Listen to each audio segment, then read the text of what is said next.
Every year, after a cold and dreary winter, Metro Detroiters come together for two things: Tigers baseball and the best damned party in the world. A new season of Tigers baseball is here, and we're bringing in the new season as only Woodward Sports knows how. Broadcasting live from the biggest party. It's the Grand Slam Festival at the Detroit Opera House. Come party with 4,000 Detroit sports fans, starting with Wake Up Woodward and rolling into Big D Energy. This is a party you don't want to miss, with Detroit's best DJs, food trucks, and of course, shots. Get your tickets now at GrandSlamFest.com. 21 plus. See you April 5th at the Grand Slam Fest. What up, though, Detroit? Welcome to Wake Up Woodward. Yo, man, we've had some good weather. Hopefully it is here to stay. Last time we talked about this, it dropped all the way back down to the 30s after a couple nice days. But something tells me we're right on the precipice of a string of good weather leading up to Detroit Tigers opening day, which I know Wake Up Woodward, we're going to be in the building. I can't wait. I cannot wait. But welcome, chat, family. As always, you guys are a very, very, very important part of this show. We need you guys to get your comments in, keep the chat alive, get your mailbag ready, and as always, smash that like button to support your crew. And we got the whole starting five here today, man. Welcome back, Mr. Flannel. Hey, you know, yesterday I was on Big D Energy with Neil Rule, and today, I'm not going to lie, it's one of those days where it's going to be all adrenaline because it wasn't the best night's sleep last night, but being here with the guys, being here talking sports, it always just carries me through. But this is a take a nap in the afternoon kind of a day. Yeah. Definitely. You know what, man? You would deserve it, man. Appreciate you work hard. brother. And we got Mr. Matt Broder down there, brother. How you doing? I'm doing great. Tarek Skubal and the Tigers, he was dealing yesterday. Feeling good. Lions made a couple moves, actually one move. I'm feeling good, man. I think there must be something flying around. We're all feeling a little bit questionable, but we're here. We're ready to go. We're here. We're ready to go. Well, it's going to work, man, no matter what's facing us. And as always, we got the most elite booth in the media game, not just at Woodward Sports. We got Detroit's #1 draft pick, KG, and we got Woodward Sports' MVP, Mr. JB Smooth. Brother, what are we talking about today, man? Oh, today we're going to go around the city. We're going to hit all of our sports teams.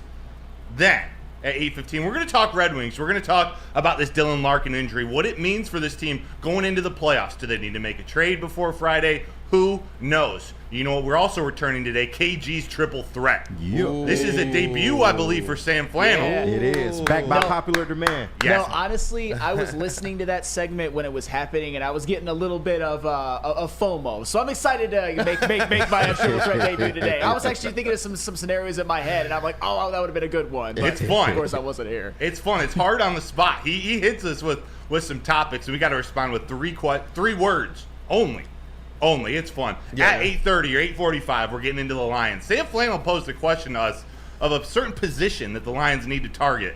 We're going to talk about that. We're going to continue that NFL draft, that free agency discussion for the Lions, and then we're going to review some mock drafts. We got 6 or 7 of you have sent some in. We're going to pick them apart or praise them if they're good ones. We're going to take callers all day. We got What's Trending with JB. We got a big day for you planned, a big week planned.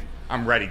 Kool-Aid, KG, Flannel, JB. Yeah. Let's go. Let's go. Let's get it. And you know what? Look, guys, that phone line is open. The number is 313-552-6322. But first, we got to talk about our guy. I wanted to wait until we can get into the studio. Obviously, we were at Feldman yesterday of Novi, Michigan's #1 dealership. And so we didn't have necessarily the background here where we can kind of give this individual, I think, the proper due attention that is needed. And not because we want to just praise somebody, but I believe it's inspirational what Mr. Braylon Edwards did.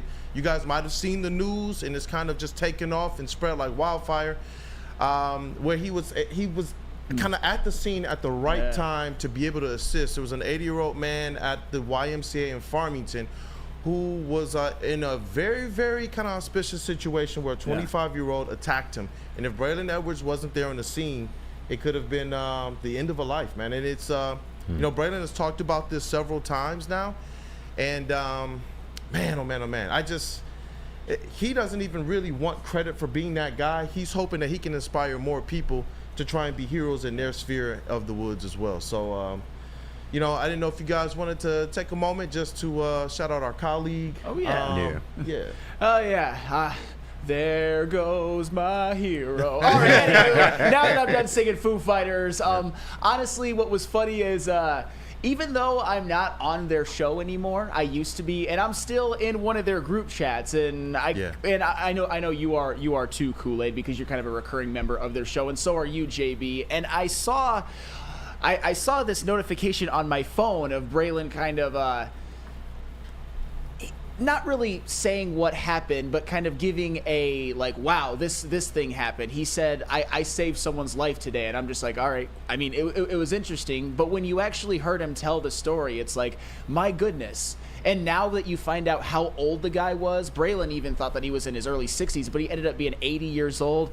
Man, if Braylon Edwards were not there, that might have gone a lot worse. A man might have lost his life, and a man might have gotten charged with murder at that point. So kudos to Braylon Edwards, and it really has taken off. I mean, you see it on national websites, like, you know, and even Michelle Tafoya. You see people talking about former Jets wide receiver Braylon Edwards, and that's probably what he's most well known as to the national scene. So kudos to Braylon, and thank goodness that he was there. And that's definitely a testament to what would you do if you were in that situation, and Braylon Edwards shined bright. So that's why I'm proud to call him my friend and colleague. And he did talk about being present, like in the moment. He's in the locker room minding his own business.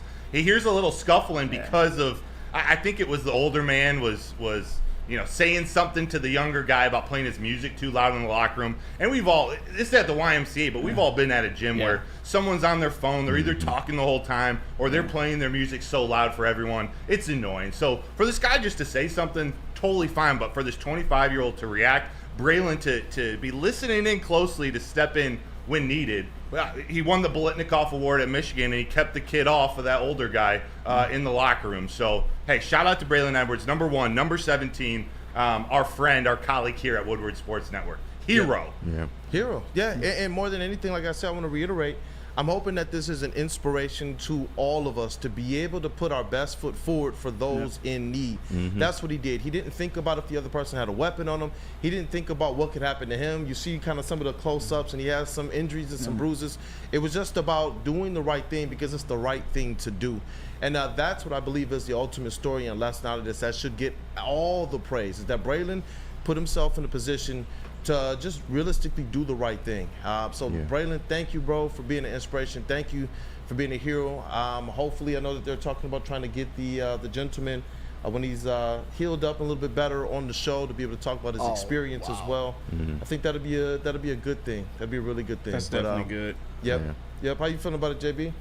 No, just to reiterate everything you guys have already said as well too. It's just, hey, Braylon's not looking for praise or anything at all. He just wants people to do better when they see people in need. And as you said, he didn't know if the person had a weapon on him or, you know, could have hurt him in any kind of way. He just reacted in that sense that, hey, I see someone who needs help, who is hurting, and I know you're about to do completely wrong and probably about to ruin your life even more, even though the man is probably probably going to serve life in prison as it is right now. But still, at the same time, just that encouragement to let everybody know, hey, there are people in need that we see every single day that, you know, you don't know what could happen to them, but just, you know, just be nice, be a nice person, be a decent human being. Yeah. Yep. And just shout out to Braylon for exuding human decency, man. That's a quality that is lacking in 2024, man, that we need to get back to, is just being a better human, man.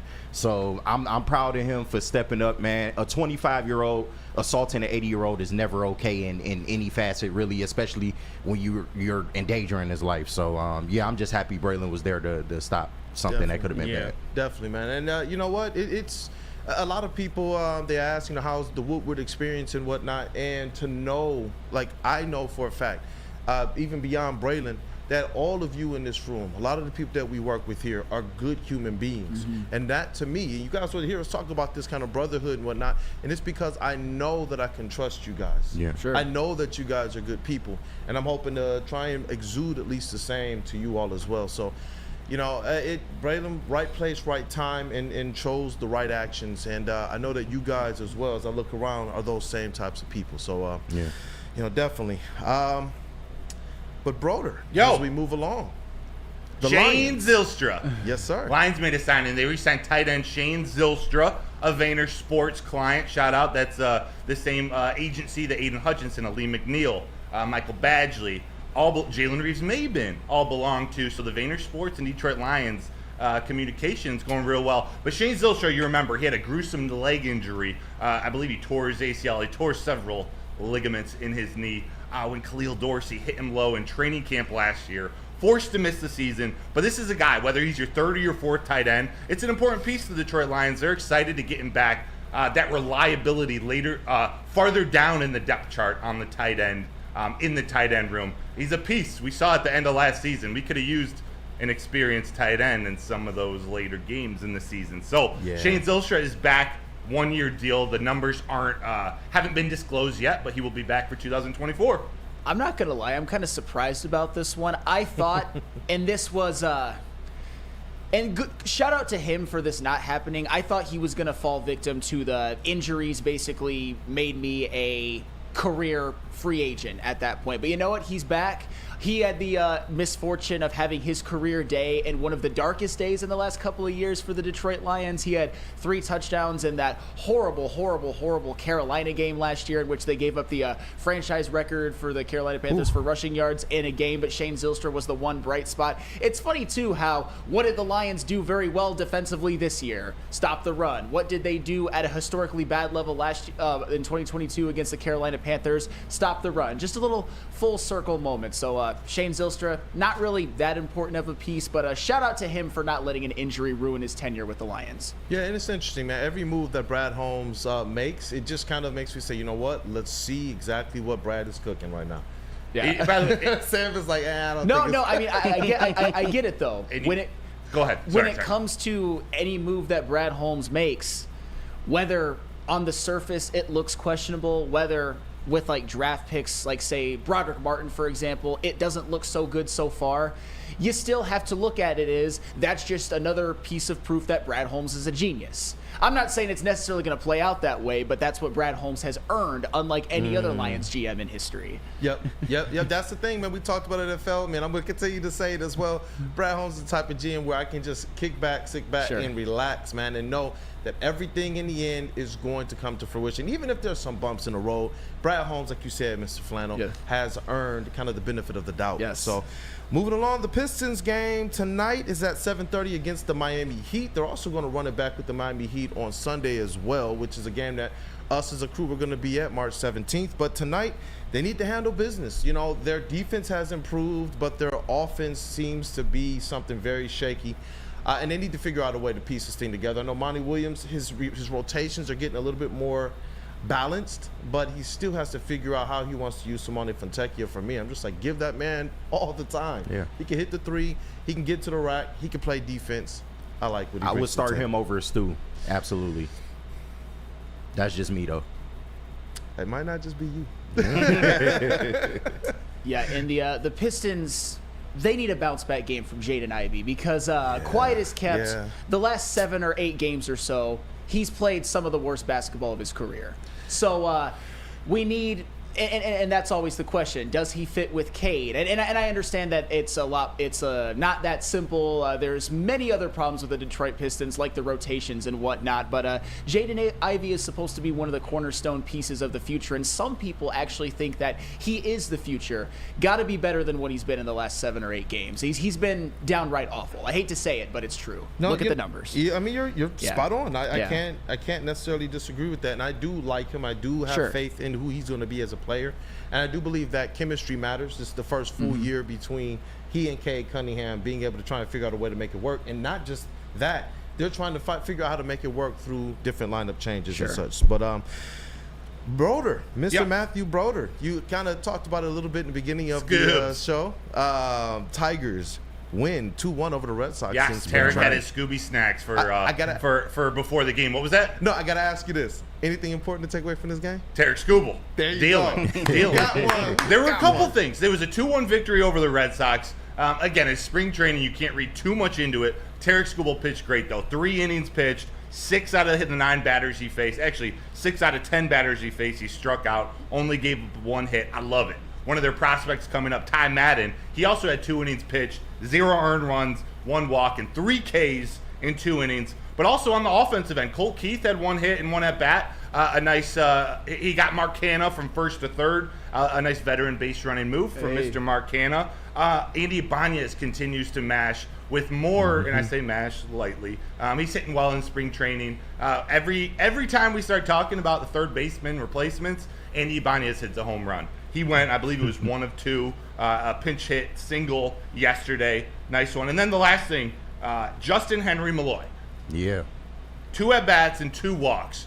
Not exactly headline-making news, but that's what you want to see with a young player who strikes out a lot. You want to see him have more command of that strike zone. If he's up there in a 2-1 game and he's walking twice, I take away that as a positive. So there we go, 2-1 victory. They play again versus the Braves today at 105. You know what? Nobody appreciates a good bases on balls quite like old Flannel Sam. Let's go, Flannel. Sounds like a possible moment. I don't really know. That's technically what a walk is called, BB. Yeah. But anywho, yeah. Teach him. Yes, Tarek Skubal, that's definitely the takeaway. I don't want to. It's different in baseball because a starting pitcher only goes every 5 games. But in a lot of ways, the Tigers will go as far as Tarek Skubal will take them. If he does even what he did last year, but is just more healthy, I think the Tigers are in prime position to win the AL Central. And if he even improves and stays healthy, there could be an award that he is up for. And Broder, you know this as somebody who played collegiate baseball.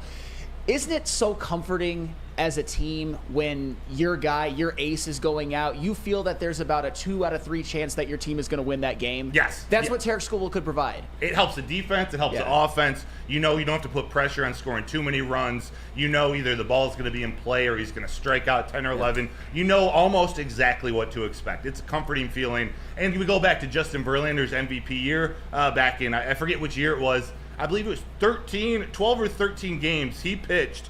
They won after a Tigers losing streak. So things like that, when your ace is on, it just brings so much comfort. Tarek Skubal is that guy.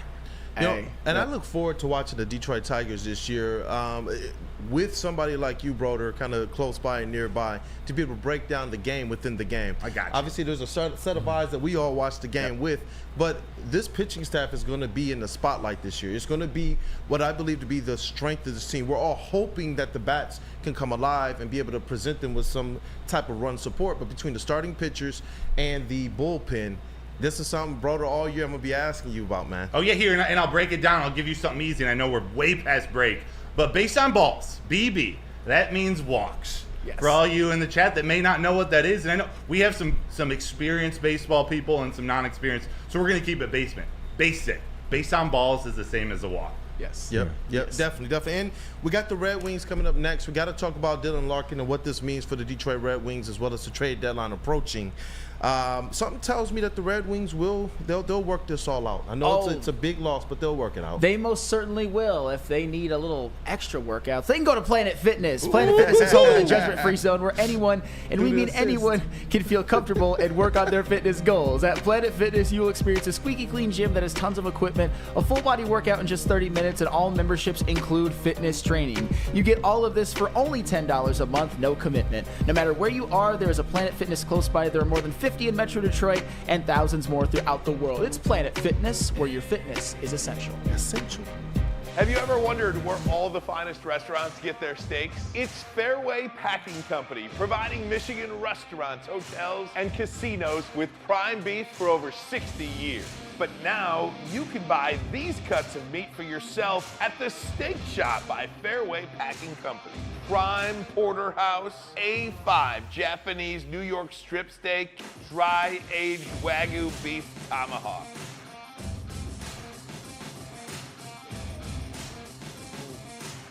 Delicious.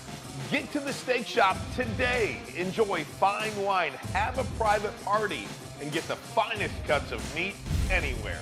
The Steak Shop on Mack Avenue in Grosse Pointe Woods, or order online, fairwaypacking.com. A ton of fun, a ton of sports, and a ton of man meat. Welcome to the Woodward Heavyweights, live daily 5 to 7 p.m. on Woodward Sports.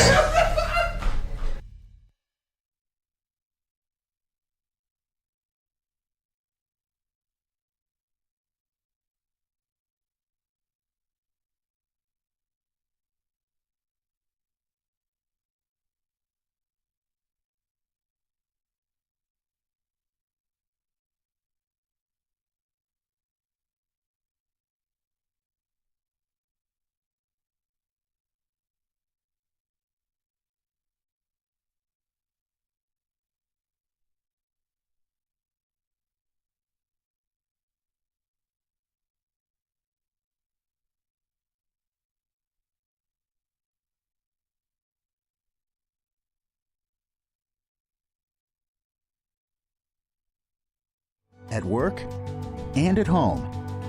We're there with smarter security solutions, featuring complete automation with customized alerts and more. For over 90 years, we've been the company that's been counted on to protect what matters most, all with personalized service and care. Right now, for a limited time, receive a free video device plus free installation with a new home system. Guardian Alarm. We protect Michigan. We don't like to brag that we are the toughest sports network in Detroit, but we do have a guy named Darren McCarty on our side. Woodward Sports. What up, though, Detroit? Welcome back. It is Wake Up Woodward. It's always a good time starting off our day on this platform with you guys as well, the chat family.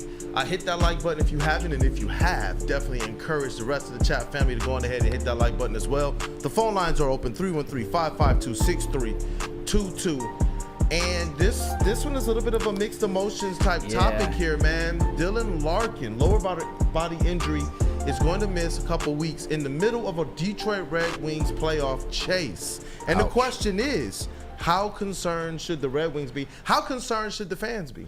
Well, all right, so first off, I just want to really kind of crystallize what the Red Wings are losing before I add some optimism. Well, Dylan Larkin, he's your 1C, he's your captain. He has had 54 points in 55 games, which is exactly what you want out of a Dylan Larkin, about a point a game guy. You could argue that he's the best player on the team, and he's certainly been one of the biggest reasons why their offense is as good as it is, along with adding guys like Kane and DeBrincat, of course. The Red Wings are currently 6 points ahead of the Islanders for the final wild card spot, tied with the Tampa Bay Lightning. So as of right now, they're still sitting pretty in the playoff run, but they are coming off of a 2-game losing streak, and they do have a 4-game road trip. And filling in for I've been told and I've heard that Joe Veleno is going to take over the 1C spot in the meantime. And as much as I like Joe Veleno, as much as I respect the season that he's had, because he's another one of those depth guys that's having the best season of his life, there's levels to this. You'd certainly rather have Dylan Larkin out there, but amongst all that, you've still got 11 guys who in the next 7 games who have 10+ goals. You still have a potential power play lineup of Raymond and Kane and DeBrincat, and that is pretty formidable, I would certainly say. I think that this is something that they should be able to withstand. They do have some center depth with Michael Rasmussen, Andrew Kopp, Robbie Fabry, and the aforementioned Joe Veleno. So to me, and I know it's going to be tough. I know losing Dylan Larkin is not ideal in a playoff run, but you still have to tread water. You still have to not let this F your season, because it would be easy to use that as the excuse, as, oh, Dylan Larkin's out for 7 games. We have a little bit of a tough stretch coming up.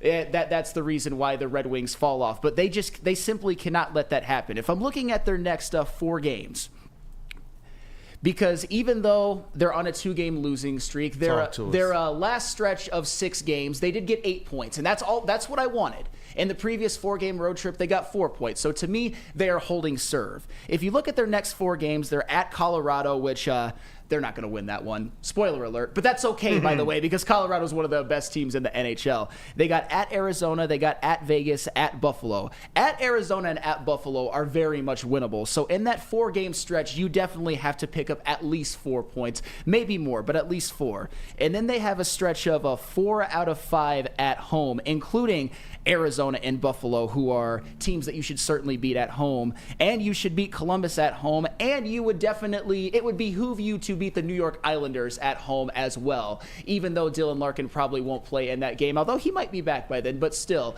because getting that win over New York, a team that is chasing you in the standings, a team that is right on your tail, as Darren McCarty says, that's like a 4-point game. You get 2, and you basically prevent the New York Islanders from getting 2. So the point is, if they can tread water, if they can continue to play good offensive hockey, which, for the record, I actually think that losing a Mo Seider would be more detrimental than Dylan Larkin at this point, because defense is their weak spot, and Mo Seider is, I wouldn't say he's all you have, but he's definitely your best player. They still have a lot of offensive high-end talent. They still have a lot of offensive depth, and I would like to see, no matter what, whether Dylan Larkin plays the last couple or whether he plays none of them, I want to see the Detroit Red Wings get 12 points in the next 9 games, because after that, you've got that 5-game gauntlet of at Washington, at Carolina, at Florida, at Tampa Bay, and at New York. Gulp. But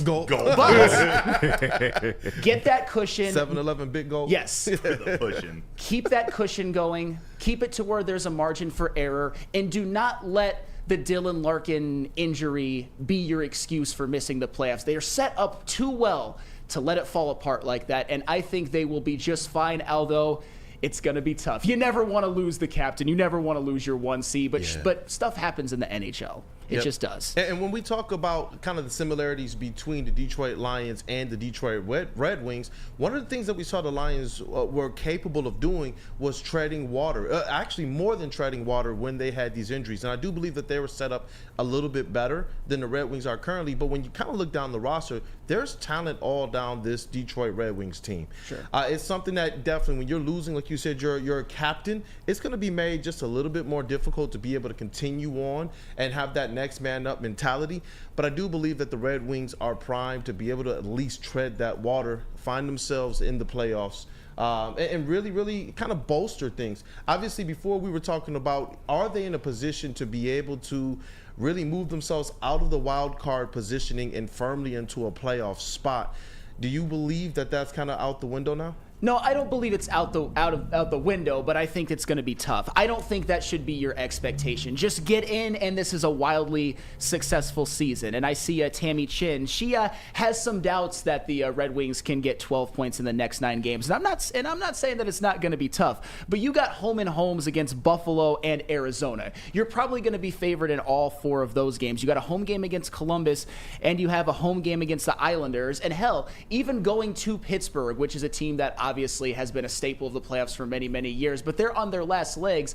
I think it's possible. You look at the next stretch, you see it starting at Colorado, and you're like, oh snap, but that's just one game. And you're going to lose that game, and that's fine. There are some very, very winnable games, and you should get Dylan Larkin back by the time of one of the toughest 5-game road stretches I've ever seen in the history of an NHL schedule. But by then, if you do what I would say is holding serve, you will still have that margin of error to where you can have a tough road trip and still be just fine. It's still playoffs or bust, whether Dylan Larkin misses the next 7 games, misses the next 9. It is still playoffs or bust. Do not let this be the reason why you tailspin, Red Wings. Does this affect what they're going to do at the trade deadline, which is this Friday, March 8th? And I know there were rumors of Marco, the friendly ghost Casper, coming up. He might be injured. He wasn't on the Grand Rapids Griffins roster. Is there anything that you know of that might be taking place over the next couple days due to this injury? That's tough. I would probably lean towards no big trade still. And as far as bringing somebody up, I mean, Marco Casper is obviously the ideal one. Maybe a Jonathan Berggren or somebody like that. The Grand Rapids Griffins, we have plenty of reinforcements in Grand Rapids. You'd ideally not like to use them right now. You'd like to keep them as future pieces. Although if they see some time in a playoff run, that would be nice. But to me, I don't think Steve Yzerman is making a move. But here's the thing: if you don't, you better still make the playoffs. That's all I'm saying. To me, it is 100% playoffs or bust. And I will say this: if the Red Wings make the playoffs, they don't have to win a single game. They don't have to be competitive in any of the games. I will be a full-on Steve bot. But if they don't, I will have some questions, because the reality is even if Dylan Larkin misses the next 7, he's still going to play the majority of the games this year. You got to make the playoffs. Yep. But they're in good position too.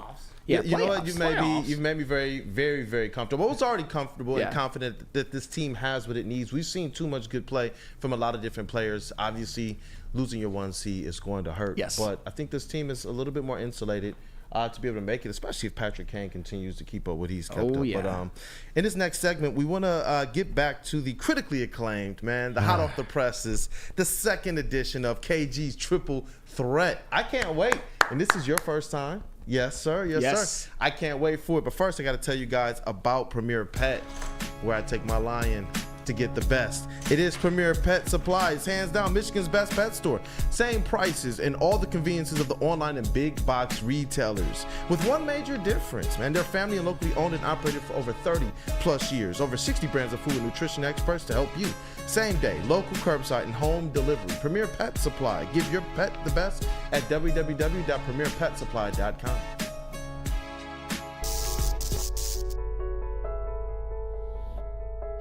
We've just received word.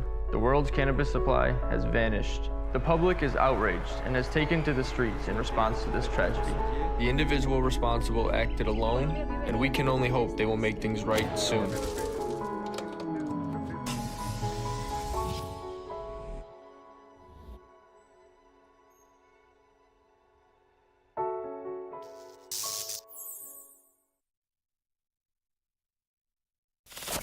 We don't like to brag that we are the toughest sports network in Detroit, but we do have a guy named Darren McCarty on our side. Woodward Sports.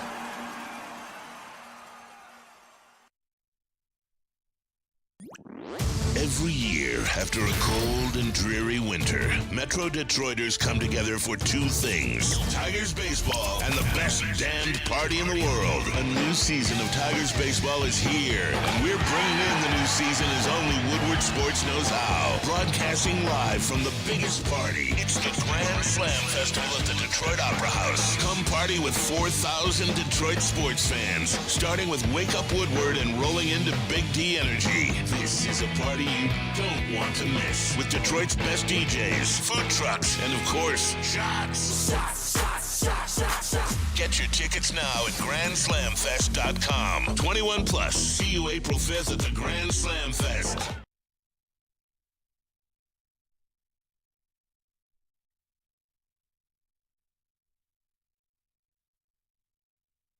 Buying your first Feldman Chevrolet is much more than buying the car that will get you from point A to point B. It's a place for first memories, some big, some small. As she grows, you're not just buying her a Chevy, you're buying into a Feldman family. With more than 700,000 vehicles sold, from generation to generation, Feldman just keeps rolling. What's better than crispy chicken and pizza while watching your favorite team play? Let me tell you about Soroki's Crispy Chicken and Pizza. Their food is amazing, and their locations are popping up all over Metro Detroit. It's a perfect takeout option featuring hand-breaded fried chicken, New York pizza, fresh salad sides, and more. Check out their full menu and find the closest Soroki's near you at Sorokis.com. That's SAROKIS.com. Soroki's in Woodward Sports. That's crispy. That's crispy. What up, though, Detroit? Welcome back. It is Wake Up Woodward. And you know what? Terry in the chat says Soroki's is fire, not gonna lie. Everybody in the chat. They Get the chicken. Yeah, it is. New sponsor, good sponsor. Hey, you know what? People like it, man. Shout out Definitely go Soroki's. Check out that Soroki's. Am I saying it right? Soroki's? Yes. Yes. Okay, cool. Definitely. Cool. I'm gonna have to go. Oh, Tammy, we are getting the Soroki's in Heartland. Hey. How do we get one like kind of connected to the building? You know, Lady Jane's, Woodward Sports, Birmingham Roast, and Soroki's. That's the quad there, man. Oh, they got to bring it into the office again. That was one of the most memorable days. I think I had like a 5,000 calorie lunch that day. Driving home, just like, oh my God. But welcome back, man. It is Wake Up Woodward Chat family. We appreciate you guys being here, and you guys are already on fire. One of the biggest parts of this show. Continue to smash that like button if you haven't, and if you have, then continue to encourage the rest of the chat family to do so. But back by popular demand, back like it never left, we got Triple Threat with KG. You know it. I can't wait for this. I'm a little nervous, man. The first one went so well. It's a lot of pressure, man. It's a lot of pressure. But the name of the game is Triple Threat. Y'all know what it is. I'm going to present 7 questions, and you will give me a 3-word answer to each one, and then explain why you gave those 3 words. For example, if somebody asked me what my favorite part of the Wake Up Woodward show is, I would say Flannel Sam's rant. So, Thank you. So, are we ready, guys? Are Yes. we ready? All right, let me put a little music on. Yes. Set the mood. Please. All right. DJ so, KG. First question. How can the Red Wings go at least 500 during the 2 weeks without Dylan Larkin in the lineup? We're going to go counterclockwise. Kool-Aid, I'll start with you. 3 words. Patrick and the Brinkhead. Okay. All right. I would say first line goals. Because that's the thing. You're going to need guys like, like you said, Kane and DeBrincat and Lucas Raymond to really step up. Because losing Dylan Larkin, that's obviously a big blow. But the offense, as I said in the first segment, it has the top-end talent, even without Larkin. And it has as much depth as anyone in the NHL. But you need your frontline guys who kind of were absent in the Islanders and the Florida Panthers loss to step up again. So, yes, frontline goals. All right. That's a good one, Sam. JB, you got anything? Do that hockey. Do that. Do that hockey. But in all seriousness, I think the team needs to rally around and group behind everyone and see that, hey, this injury doesn't have to affect us fully all the way. We can still overcome and actually get some wins out of this. They need to see the finish line ahead of playoffs and where that could be, and just keep pushing forward. Big facts. Broder. This one's related to Simon Edmondson. Call him up. Let's add another defender. Let's add that 6'6" defender to really help solidify that defense for the remainder of the season. Call him up. And KG, before you give yours, I want to be able to read the chat here. We got Eduardo O'Neill by showing up. John effing Lord, fight. I like that one. Chef's Talk NFL. He said, score more points if it was only so simple. Right? I know, right? Chuck Brewer, full team effort is definitely going to take that. And John effing Lord, again, this guy is on one this morning. Bench clearing fights. This guy just wants fights. You're right. I'm not mad at that. He just wants to see blood, that's all. I'm never going to turn down a good fight, man. But for me, it's fixed power play. Yeah. The Red Wings, that was one of their strengths during the winning streak they were on. I think they were like 8th in the league in power play. The last few games, they've really been struggling with that. So they just need to get back to taking advantage of the power play. And that's how I would respond to that. So, second question. Name 3 Pistons role players you want to see return next season. Ooh. Kool-Aid, I start with you. Name 3 Pistons role players you want to see return next season. Chucky Atkins, Michael. Let's go. Fontecchio, role players. Quentin Grimes, and let me see here. All right, Fontecchio, Grimes, what's the last one? Man, not Wiseman. No. Oh, man, this is actually kind of tough, man. Because I don't think It's like a fourth of the roster. Like Asar Thompson's a high draft pick. Yeah, so I would consider Asar part of the core. So you know what? Everybody outside the core 4. You know, I'll take Fournier. Okay. I'll take Fournier. I'm not mad at that. I am going to, I don't think this is cheating. I'm going to say Fontecchio, Grimes, and Sasser. Yeah, that's good.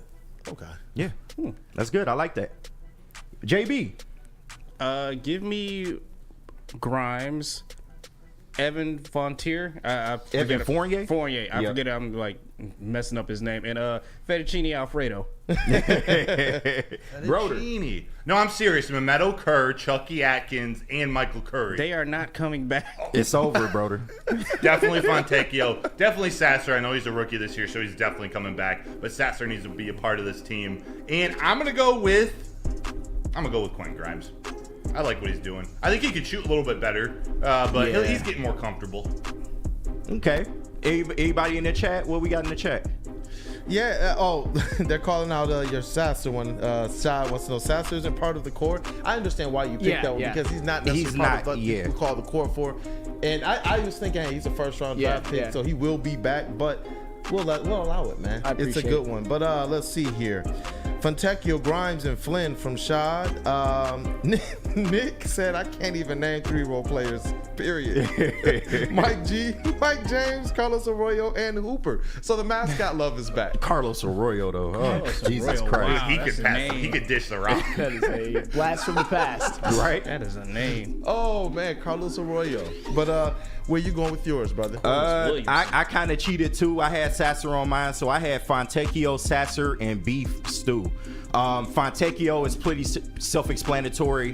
What he can do on the floor, he's a great shooter. Hustles on the defensive end, man. I would love to see him come back. Marcus Sasser, instant spark plug.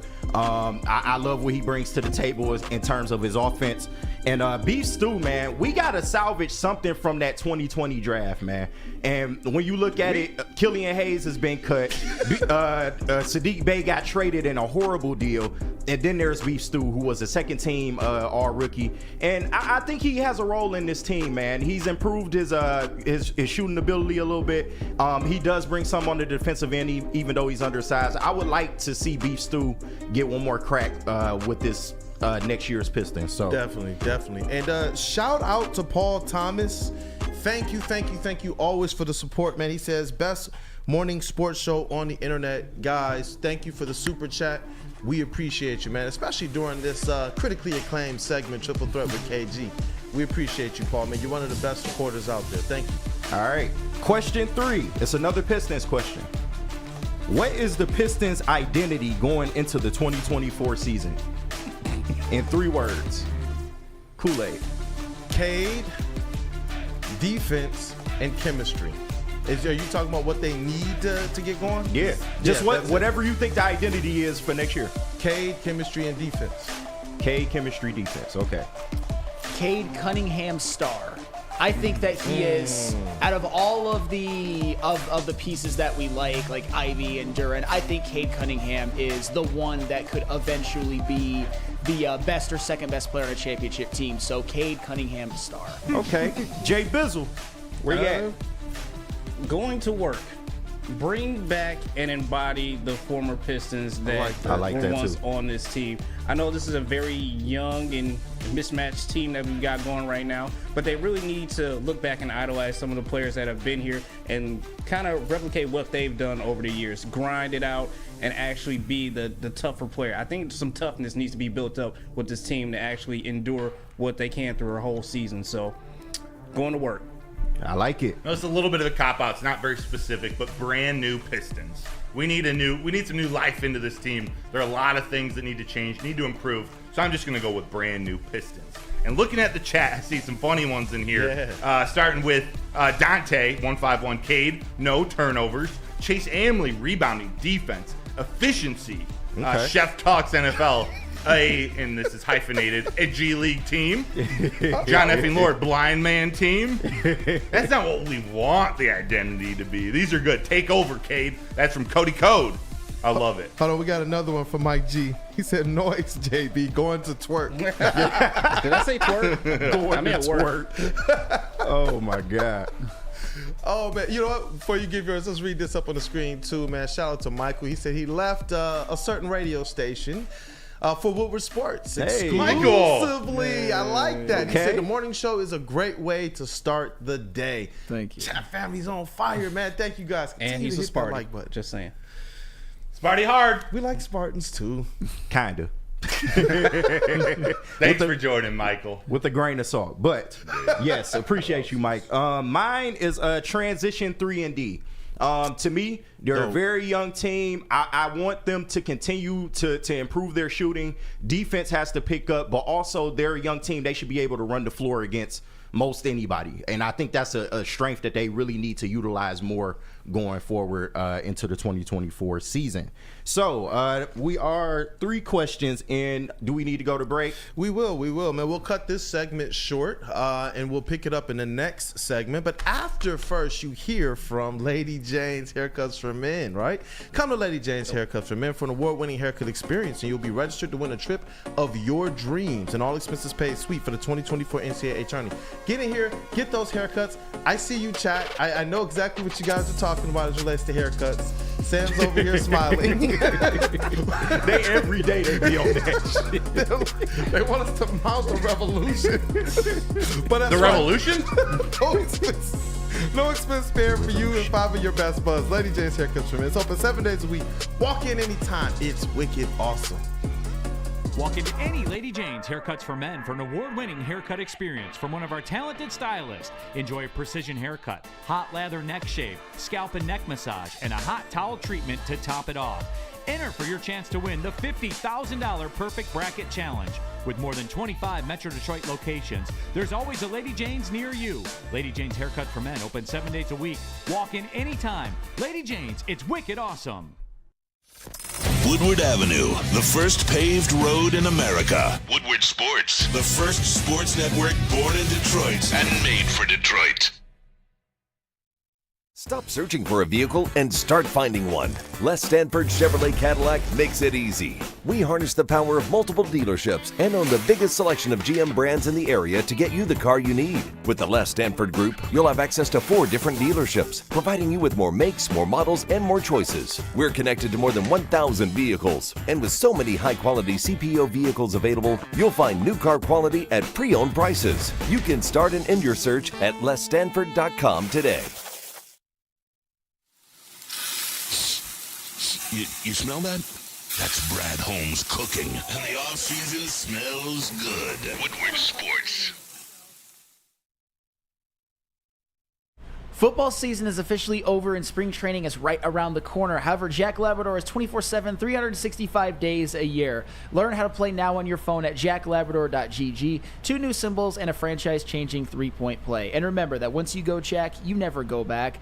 Go to jacklabrador.gg. And after you play Jack Labrador, go to Fairway Packing Company. For over 60 years, Fairway Packing Company has provided Michigan's finest restaurants, hotels, and casinos with prime beef, Wagyu beef, and dry-aged beef. Experience the Fairway difference for yourself today. Visit the steak shop in Grosse Pointe Woods for grab-and-go steaks, or order online at fairwaypacking.com. Get your meats. What up, dog? Detroit, welcome back. It is Wake Up Woodward. Chat family, you guys have been on one today. I do got to read this comment. They want us to make bets over your hair, man. Chase Amley said, someone make a bet with Sam. I actually kind of want to see this to get a twist if he keeps growing his hair out. Sam with the Sam locks. with some plaits, man. Right. Sam with the locks. Nope. Is there any bet? You don't got to cut it off, but is there any bet you'd make to get the twist in your hair? No. Oh. Damn. I think this is our work, guys. Yeah. We have to take up this. We need to make this a bet for sure. This has to be a bet. Exactly, JP. We Guys, got his wife likes it longer. Chill. Chill. I got to pause this off the string. Mr. Matthew Broder, a.k.a. Fast Forward. Oh, man. Down Never the field, fails. man. Never fails. But welcome back. It is Wake Up Woodward. We're going to get into segment 2 of Triple Threat with KG. Absolutely love this segment, chat family. Thank you guys for being one of the biggest parts of this show. The phone lines are open, 313-552-6322. We are getting into some Lions talk as well, the draft, the combine, and you guys already understand the most electrifying segment in sports entertainment, what's trending with Mr. J.B. Smooth as well. Hit that like button as we get this second segment going. Take it away, Mr. DJ KG. All right, so our next round of questions is some Tigers and Lions questions. Woo! So, a little too excited over there, brother. Our credentialed Lions and Tigers beat reporter and writer. All right, so first question, or question number 4, should I say. What is the Tigers' biggest strength this season in 3 words? Kool-Aid. The Lions' biggest strength? The Tigers. Oh, Tigers. Yeah, the Tigers' biggest strength. Get your mind out of the gutter. What is the Tigers' biggest strength this season? I'll say pitching. Okay. I will go with bullpen Tyler Holton. Okay. I will go with the young core rising. I like that. I like that. I like that. Rising. Depth and youth. Depth and youth? What? You said depth? Depth and youth. Okay. They got a lot of young players. They got a decent amount of their starting lineup could run 6, 7, 8 starting pitchers deep, depending on how many people they keep up at the big league level. And then there's 6, 7 guys vying for that last roster spot. Some young players, some veterans. So I think that and the unpredictability that AJ Hinch can bring is going to be huge. I like it. Big facts. What we got in the chat? We got anything in the We chat? got Chase Amley says starting pitching rotation. Dan Wood says farm system depth. I see you, Dan. Dante151, not Javi Baez or not El Mago. Mike G pitching, Hinch, you. Sam, Xavier D real quick. He said dreads. We need Viking Sam. No, come on.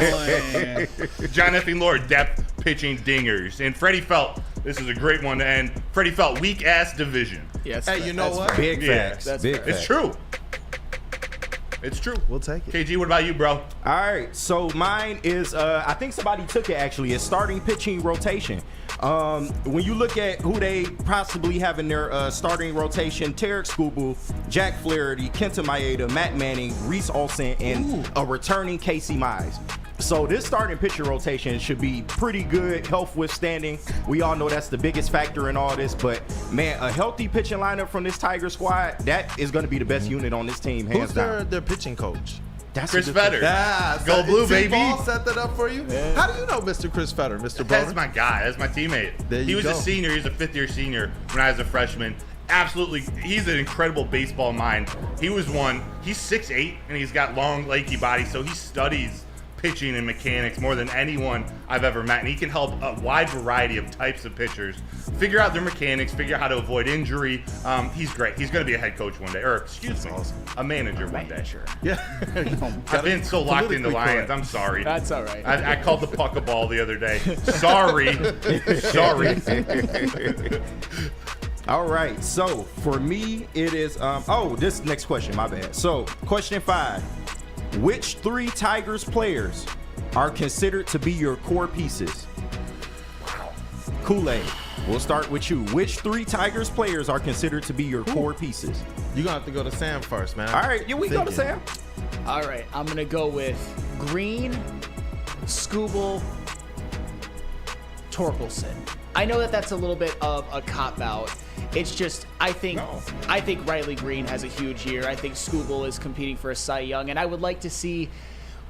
We saw a lot of really positive things out of Spencer Torkelson, particularly hitting 30 home runs. Just get that on-base percentage up a little bit, and you're a borderline all-star. So I'm going with those 3. Big facts. JB, or do we, Kool-Aid, you ready? Or I'm still thinking All because right. I got Skubal, I got Torkelson. I'm trying to think about who the third was. I didn't even think about Green at the time, but Yeah. I'll give you some options. I You know can go it's last. not I'll give you some Javi options. Baez.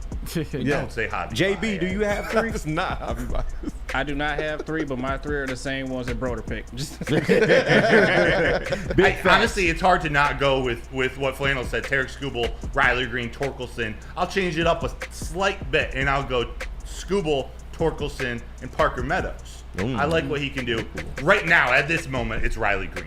You could put Cole Keith in there. Maybe Cole Keith and Parker Meadows might be in that second category. But right now, it's what Flannel said. It's Torkelson, Riley Green, and Tarek Skubal. All right. Kool-Aid, I think that's it, man. Like I think as soon as you said it was it. Like I was already on Spencer, Torkelson, Riley Green, and I was trying to sit here and figure out which one of these other young players I wanted to drop in there, but it's Riley Green. And we got some guys in the chat who have some great options too. Chase Amley puts Casey Mize in there, so Mize, Skubal, and Jace Young, another up-and-coming prospect. Skubal, Mize, Torque from Big Show Picks. Torkelson, Clark, Max Clark. Yeah, I was Skubal. about to say, I'm surprised nobody said Clark. Clark, I think, is on his way. That's the goal. Max Clark. Yeah. Can't put him there quite yet. All right, so For me, it's like Sam. I think you had this Green, Torque, and Scooble, man. Yep. I think that's the most obvious three. These three together, if they stay healthy, this Tigers team is going to go a long way, especially in this weak American Central Division. So, by the way, also real quick, Mike G says Terry Pepsi porch. That's yeah. Terry Foster. You know Terry be tearing up that Pepsi porch, man. Tearing it up. Hey, hide your wives, man. Terry is out. And just talking about Max Clark just for a second, because that was the one of the names kind of in the back of the mind.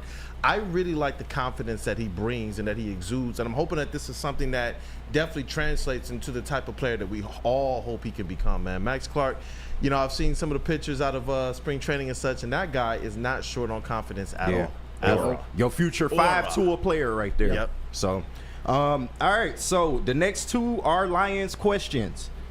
Number 6, what is your reaction to the Lions if they decide to sign Kendall Fuller as our CB1? I'll ask again. What is your reaction to the Lions if they decide to sign Kendall Fuller as our cornerback 1? Who wants to start? I'll start it. Okay. Trust Brad Holmes. Not mad at it? I would say cool with it. Kendall Fuller had a very underrated good season last year, and he would be the best corner on this team, and he wouldn't cost as much as a L'Jarius Sneed or a Jalen Johnson. He's not as good of a player as those, but I would be okay with it personally. All right, Jay Bizzle, what you think? Believe in you. Hey, if they're going to sign him to be the CB1, then that obviously shows that they have some trust and believe in this guy. And, you know, he had some flashes last season, and hopefully he can replicate that and do a lot better this season. So I believe in you. Okay. I'm going to go a different direction than you guys. I'm going to say underwhelming at best. Ooh. Kendall Fuller doesn't do it for me. It doesn't seem like that much of an upgrade. He's not ridiculously expensive, but he's not cheap. So you're going to want to sign him for a multi-year contract. I'd rather go draft a cornerback and sign a veteran on a 1-year deal.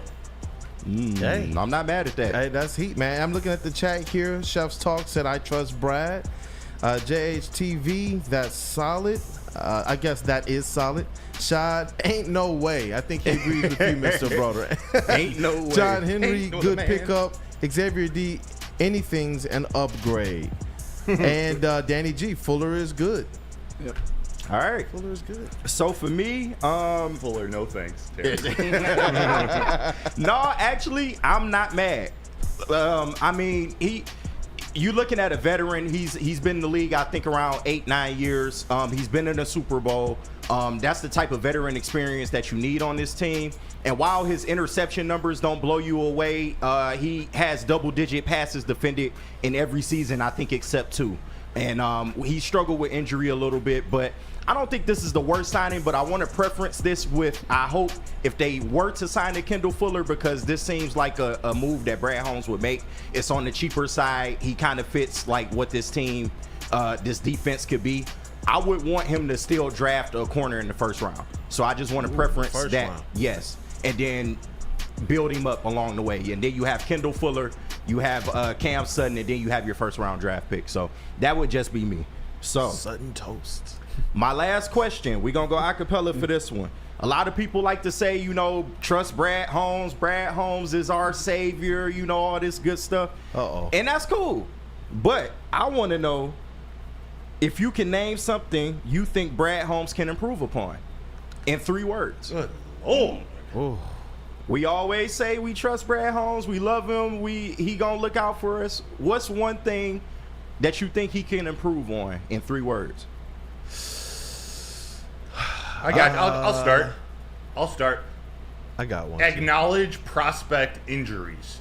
He loves drafting that's a good these one. rookies, That's a good bringing one. in guys who are hurt, and I trust him for doing it. But the risk in bringing these injured guys it's huge, and we've seen it didn't work out with Mosley. It didn't pay off with C.J. Gardner-Johnson with C.D. Deuce. So I want some healthy players in there. I'm not saying I don't like those guys he went out and got, but man, acknowledge the injuries. I was going to say more healthy players, but I guess I'll say make a splash. Make a splash. Okay. He's had some really good draft picks. He's had some underrated picks. But I do believe that if he goes and makes a splash, this Detroit Lions team will definitely take a step forward. And it's something that largely he hasn't had to do up to this point. But I do believe when you're talking about a Super Bowl run, you want to see this team kind of add those players that you know will absolutely get the job done for the Detroit Lions. I am going to go with defensive tackle drafting. Two of his biggest misses are Levi Onwuzurike and Broderick Martin up to this point. Even Josh Pascal, who kind of moves all over the defensive line. Another guy had an injury history, and it's reared its ugly head in the NFL. Although he's made some plays when he's been in there, I would say those three are misses to a certain extent with Brad Holmes. JB. I'm going to put this one up here because Freddie Felt 313, shout out to the chat, said this perfectly for me. Spend some money, damn it. If I could add another word to that, spend some money, damn it. Like, look, I know it's encouraging that he likes to sit here and develop players through the draft, but come on, at a certain point in time, you have got to throw some cash out there and go get some star players. I'm just saying, look, it's nice that you like to develop these people, but come on. I need stars here, baby. I need stars here, and I need that Super Bowl. Big facts. I said it last week. Broder's over there cracking. He's just like, he threw the damn it in there. It's like, I love it. I love it. Straight cash homie. Dan Wood and Two Birds Bullstone say free agency signings. Yeah. John F. and Lord says, get the kicker. Yes. Interior defensive line from Chef Talks NFL. That's a Get the Chicken reference from Chappelle's show. Better defensive lineman from Just a Fan. Mid-season trades. Dante 151. You got Chase Young and you got Montez Sweat in your head. I see you. There's some good ones. Trade market awareness, Shad 216JF. Yeah, Gromit said draft a kicker. I'm seeing a lot more kicker support than I thought I would, but it plays such a kind of integral part of what the Detroit Lions decided to do as they marched on into the playoffs as well. And you know what? I think the in-season trade one, I think that's a really good one because you're looking at what your team has weaknesses on, and you're talking about being able to kind of shore up a lot of those weaknesses as you're pushing to make not just a playoff appearance, but a playoff run into the Super Bowl. So those are some good ones. Big facts. Definitely. The money badger ain't gonna cut it, man. But You don't think so? Nah, but I know Brad Holmes. He's probably gonna bring another kicker in to at least compete with the man. So we'll see how that goes down the road. But a couple people in the chat took mine, so I'll go with my backup. My first one was interior defensive lineman.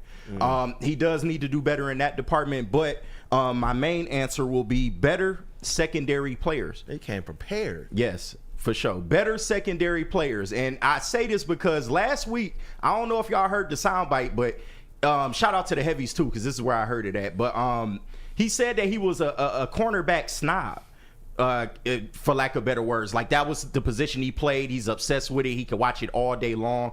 So if that's the case, why has our secondary been very poor for, pretty much the whole time he's been here? The first year, okay, now I'll give him the pass for the first year, but the last two, it's been pretty bad. I just think he can do better in that department. Now, I will cut him some slack this year as well, because you can't control injuries. You signed Emmanuel Mosley, you signed CJGJ, they both get hurt as soon as you come out the gate. So, but I would like to see him going forward really, pay attention to our secondary and get the right players in here, man, because that can make all the difference for our defense. Yep. And what are you guys' preference as it relates to that defensive secondary? Is it through the draft? Is it somebody that you think, he needs to go out there and grab this free agent, or a mix of the two? Man, it's going to actually relate to our next segment. I say draft a corner in the first round. I'm looking at Kamari Lassiter, me personally, from Georgia. And the one thing I will say to because, the heavyweights to some extent are right. The cornerback play last year was just not good enough. But in Brad Holmes' defense, everybody knows that he would have taken Devon Witherspoon at 6, which even that pick was looked at as somewhat of a reach. And you all saw what Devon Witherspoon did last year. He was the best rookie cornerback in the NFL, had almost an approximation of what Sauce Gardner did the year before. Not perfect, but that one was one where I think he got the rug pulled out from under him a little bit. But still. Cornerback play needs to improve. Everybody knows that. Yeah. Yes, sir. Especially since that's a position that he covets so highly. Sure. So, yeah. Yep. Is that, do you have any more for us? No, that's it. That's wrap it up. It was a good segment. Thank you. I'm kind of sad that it's ending, but I do got some, great job again, man. Great job. I appreciate that. Give you some claps for that one. And how did you feel? It was your first triple threat. It was good. I'm usually a little long-winded, so constricting myself to 3 was a little tough. But you know what? I like challenges. So great questions. That was a lot of fun. I enjoyed it. That was a lot of fun. Good job, man, KG. And look, guys, I got some good news and some bad news. I know in this next segment, though, there's some good news. We're going to talk about the Lions and free agencies, position particularly, that is the edge rusher. So you guys got to stay tapped in for this next segment. And the phone line's 313-552-6322. But first, let me tell you about this bad news. It's that insurance rates are going up across the board in Michigan. Surprise. The good news, though, is that Swiss Insurance is here to help. Right now, more than ever, it's critical to have your insurance reviewed. Swiss will make sure your carrier does not slip in extra fees or raise deductibles. So call Mark at Swiss Insurance today or visit swissins.com and tell them that Woodward Sports sent you. What?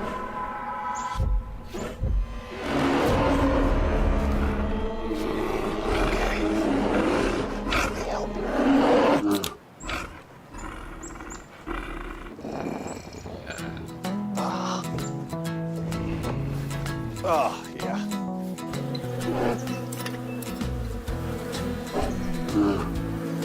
Nothing. G-G-G-G-A.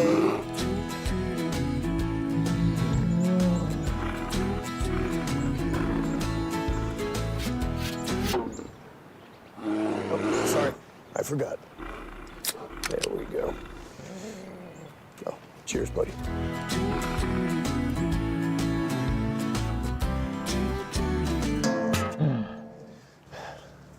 I think we need to get you a pick.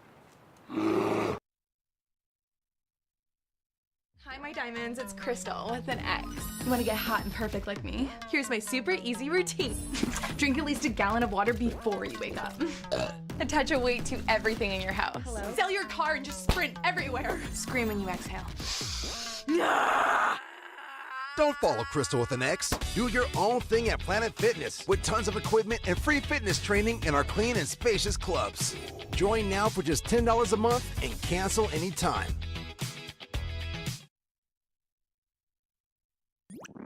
Every year, after a cold and dreary winter, Metro Detroiters come together for two things: Tigers baseball and the best damned party in the world. A new season of Tigers baseball is here, and we're bringing in the new season as only Woodward Sports knows how. Broadcasting live from the biggest party. It's the Grand Slam Festival at the Detroit Opera House. Come party with 4,000 Detroit sports fans, starting with Wake Up Woodward and rolling into Big D Energy. This is a party you don't want to miss, with Detroit's best DJs, food trucks, and of course, shots.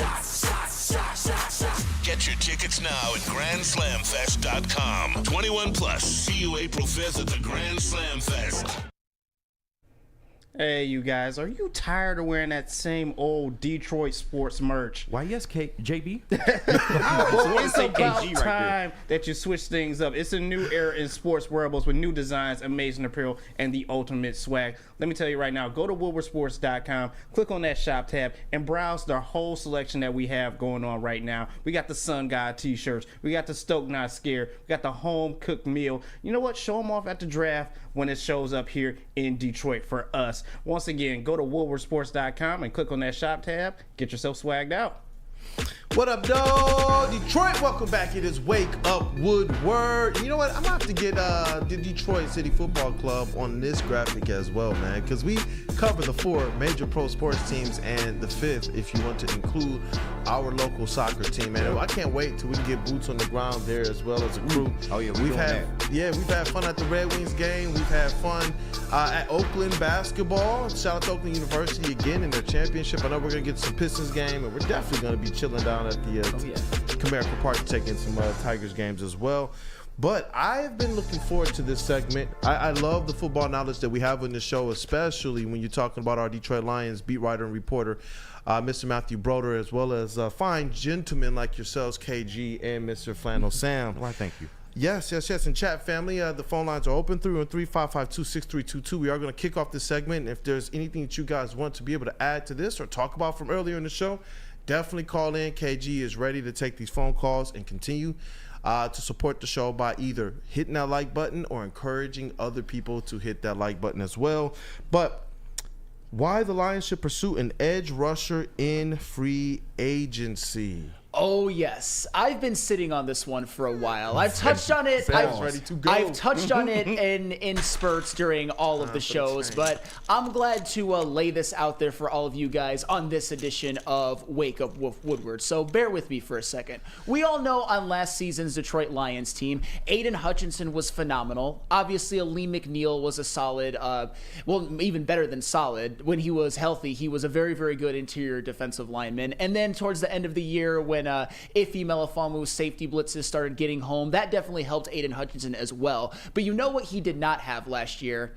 A bookend edge rusher. It was pretty much at that position, even though the Lions had a great season, it was a disaster. James Houston basically had a lost season due to injury. Charles Harris proved once and for all that he was a 2021 one-season wonder. He had a horrible year. You look at John Kaminsky, he was disappointing. You look at them having to resort to bringing in Bruce Irvin, who, shout out, he actually played a big role in the Saints game, but still, he wasn't really a big part of the team. Then you look at the Okwara brothers. Surprise, surprise, Julian only played 9 games, and Romeo, actually on a per snap basis, he played pretty well, but there were some games where you'd see him get like 6 snaps, 8 snaps. The reality is that there was no bookend edge rusher whatsoever last year when it comes to the Detroit Lions to give Aiden really any help. But there is a way that it can be remedied, and I'm actually at the point now when I lay this all out for you to where if Brad Holmes doesn't do something, I would be disappointed, even though it is Brad Holmes and we trust him implicitly, because when you look at free agent edge rushers coming into this free agency period,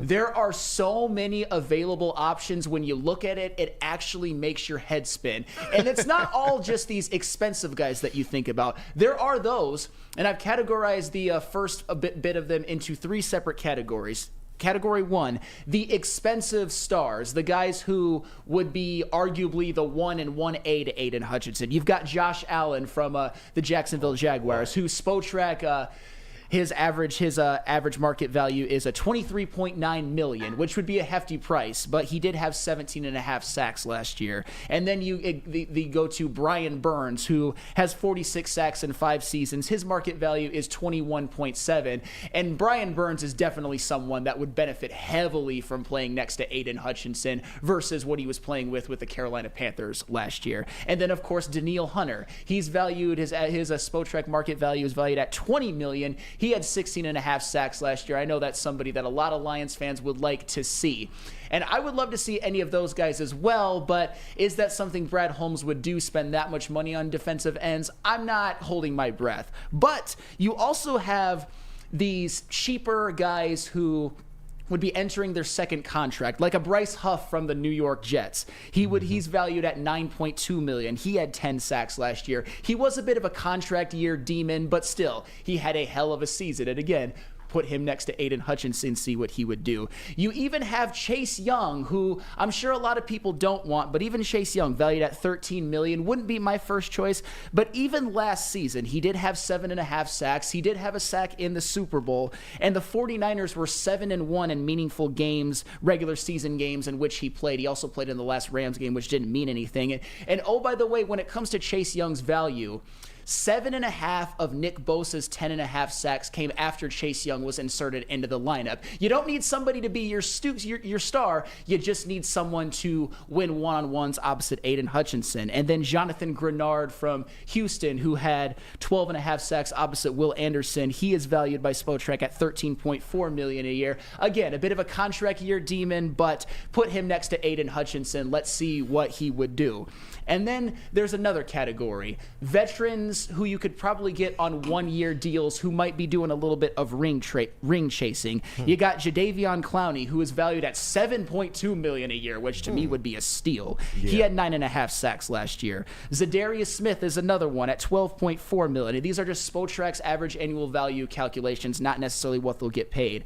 In 3 of his last 4 healthy seasons, he had double-digit sacks, and even last year, he was that bookend edge rusher that helped open things up for Myles Garrett on a good defense. defense. So move from Myles Garrett to Aiden Hutchinson. Wouldn't be my first choice of Darius Smith, but it is an option. And then you got Leonard Floyd from Buffalo, who is valued at $8.1 million and who had 10.5 sacks. And those are just the ones that I categorized. There are many, many more that you could get to that would be better than what you had last year. You could go to an Andrew Van Ginkel. And I know a lot of people say who, but Andrew Van Ginkel was 7th among PFF amongst edge rushers last year total.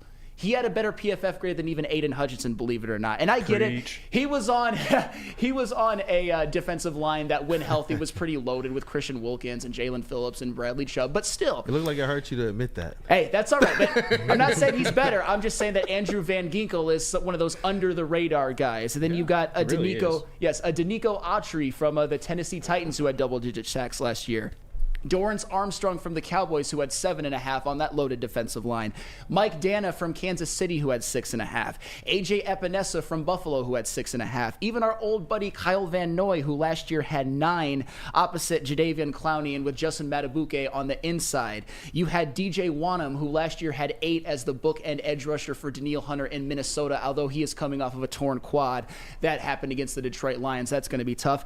And even old man Bud Dupree, who had 6.5 last year to tie for the team lead for the Atlanta Falcons. My point is, why I bring all of this up are there are options. If you want to break the bank and go for a superstar, you can attempt to do that. If you want to get a cheaper guy like a Bryce Huff or a Jonathan Grenard, you can do that. If you want a ring-chasing veteran, you can get my first choice would actually probably be Leonard Floyd, or you could get some of these other guys who you wouldn't even think of that would be major upgrades over anyone you had opposite Aiden Hutchinson last year, save for maybe a healthy James Houston. So for that reason, there is no excuse for Brad Holmes to not bring in at least one of these, I believe, 17 guys who would help this team and who would help Aiden Hutchinson, who is your best player on defense, who is your franchise, at least when it comes to defensive players.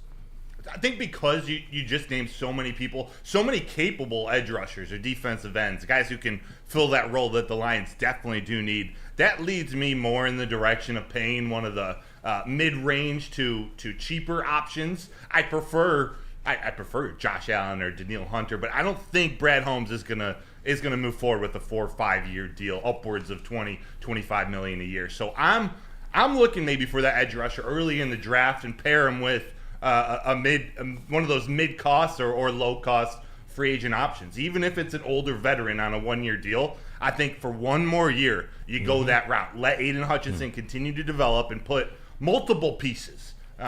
Or trade up and go get Dallas Turner. Well, I mean, that's the thing. That's what's available to you. So when people talk about free agent splashes, I would argue personally that, I'll just give an example of a guy I like, that Bryce Huff would be a cheap free agent splash on this team to put opposite Aiden Hutchinson. You don't have to break the bank for Josh Allen, although I wouldn't mind. But you could go get a Bryce Huff. You could go get a Jonathan Grenard. You could get, if Jadeveon Clowney, who doesn't have one, wants to ring chase, get him. You could get a Leonard Floyd, who had a damn good year and is only 31 years old. And I mentioned a myriad of other guys later on. If you want to bring Kyle Van Noy home, for example, he had 9 sacks last year. So there's just, if you don't want to break the bank, there are so many options. And the point is that every single one of them that I have mentioned would be a significant upgrade over what you had last year. Like I said, save for a healthy James Houston. But even James Houston, he doesn't project to be an every down defensive end. He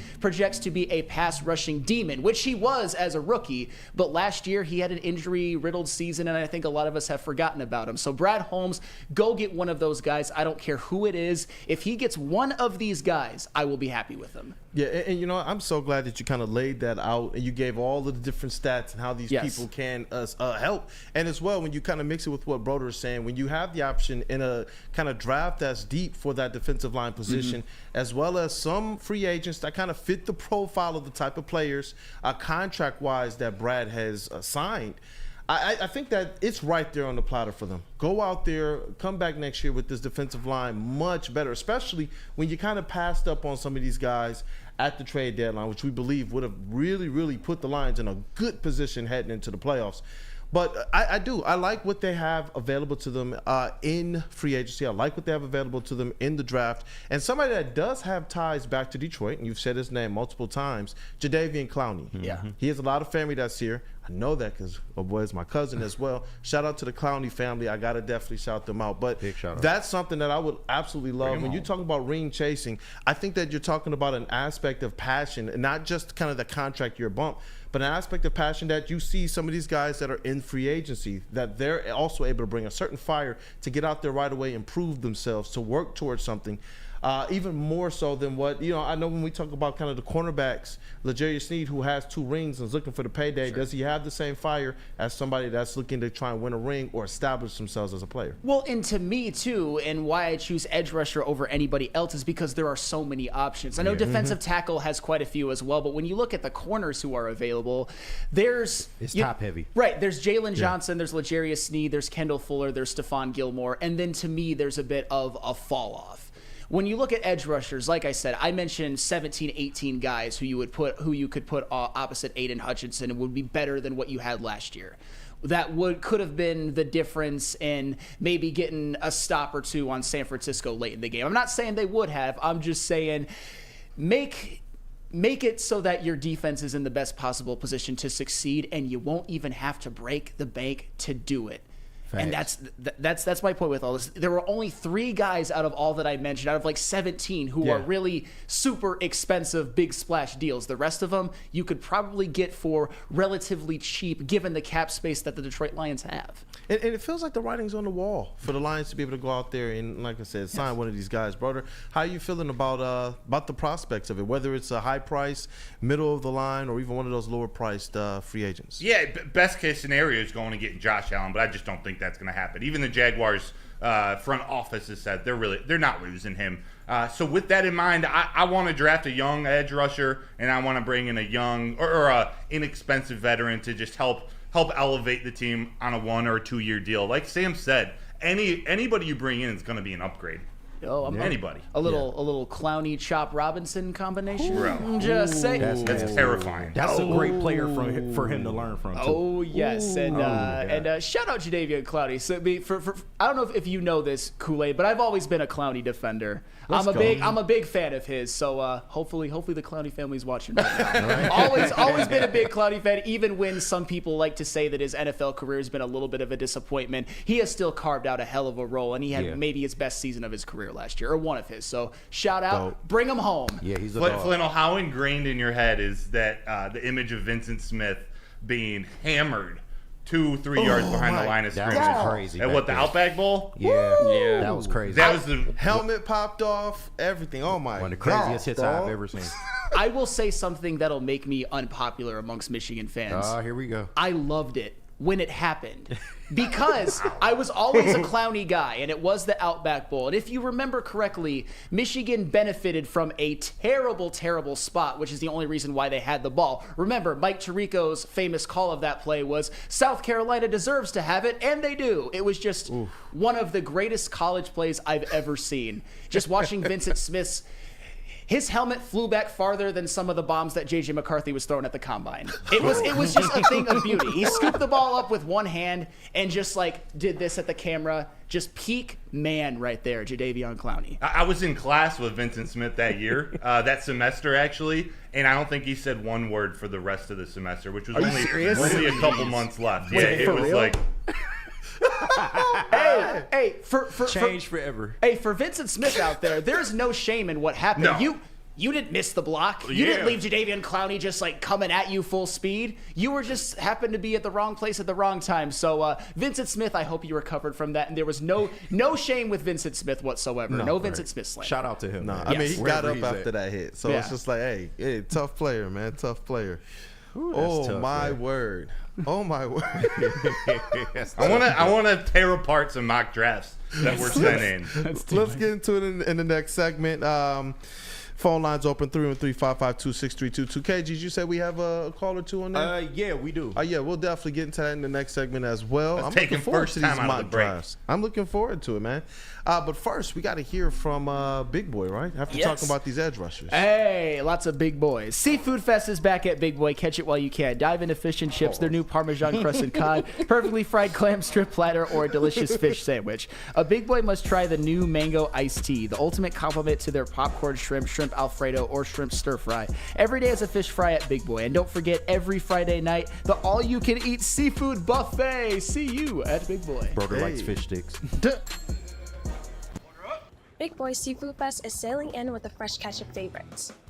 Dive into fish and chips, our new parm-crusted cod, perfectly fried clam shrimp platter, or a delicious fish sandwich. Try our new mango iced tea, the ultimate complement to our popcorn shrimp, our all-new fried pickles, shrimp Alfredo, or shrimp stir fry. Experience all the sea has to offer every Friday night with our all-you-can-eat seafood buffet. Every day is a fish fry, only at Big Boy.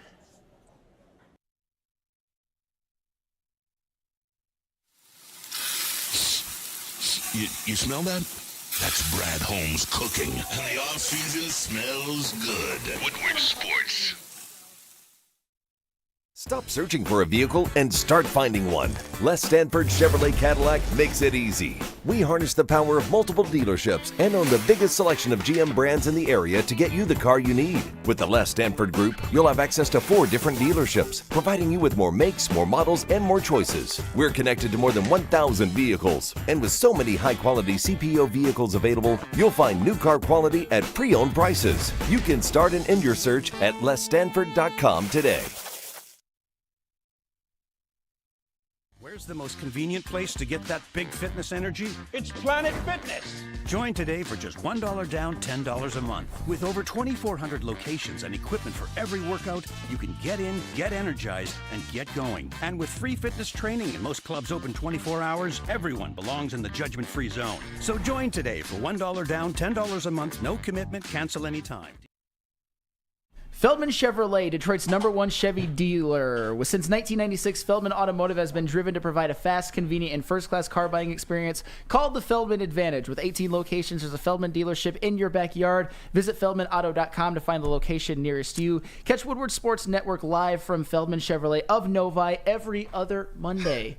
Oh, man. What up, though, Detroit? Welcome back to Wake Up Woodward. Wake up. I'm chuckling, man. Chat is on one right now. They really kind of like the seafood fest going on at Big Boy right now in the chat. I'm not reading them. Not on air, that is. Don't put those up on screen, JB. I'm not doing that. I'm not going to do that. All my South Park fans, they'll understand what's going on in the shout chat out right South Park, man. Just know we get the references. We see you guys, man. Y'all are elite. Continue to be a big part of this show, man. Like I said, if you already have hit the like button, encourage others to. And if you haven't, what are you waiting for? Come on, you guys, support the crew. There's been a lot of good content here, and I'm grateful for you guys, man. It's been dope. Good show prep as well, Mr. Matthew Broder. Before we get into these mock drafts, KG, you said we have a caller? Yeah, we do. We got Brian on the line. Brian, what up? You on Wake Up Woodward, man? What up, though? What up, though? Hey. What up, though? Welcome. What's up, Sam? Hey, what up? You get the personal shout out, right? That's so good. We know where this goes. Yeah, well, it's Brian Ruth from the chat. Oh, hey, Brian Ruth! Yes. What up, Brian Ruth? Let's go, baby! Let's go. What up, brother? Hey, I don't know, man. The only thing that I keep getting nervous about is I keep on seeing them mocking us rake straw. I'm not with it. That is one that I feel like that keeps coming to the I feel like Detroit he might Lions. be another Okuda. Ooh. He may be another Okuda. Atlanta may end up with him next year. I don't know. I feel like if we're going to take anyone from Missouri, how do you not go with a guy that literally stood there at his interview and begged to be on your team? Darius Robinson. You want another Missouri guy? To stay on that theme, Brian Ruth, I'd argue, call me crazy, maybe not the better player, but I would prefer to have Chris Abrams-Drain than Ennis Rakestraw in terms of that secondary. Most definitely.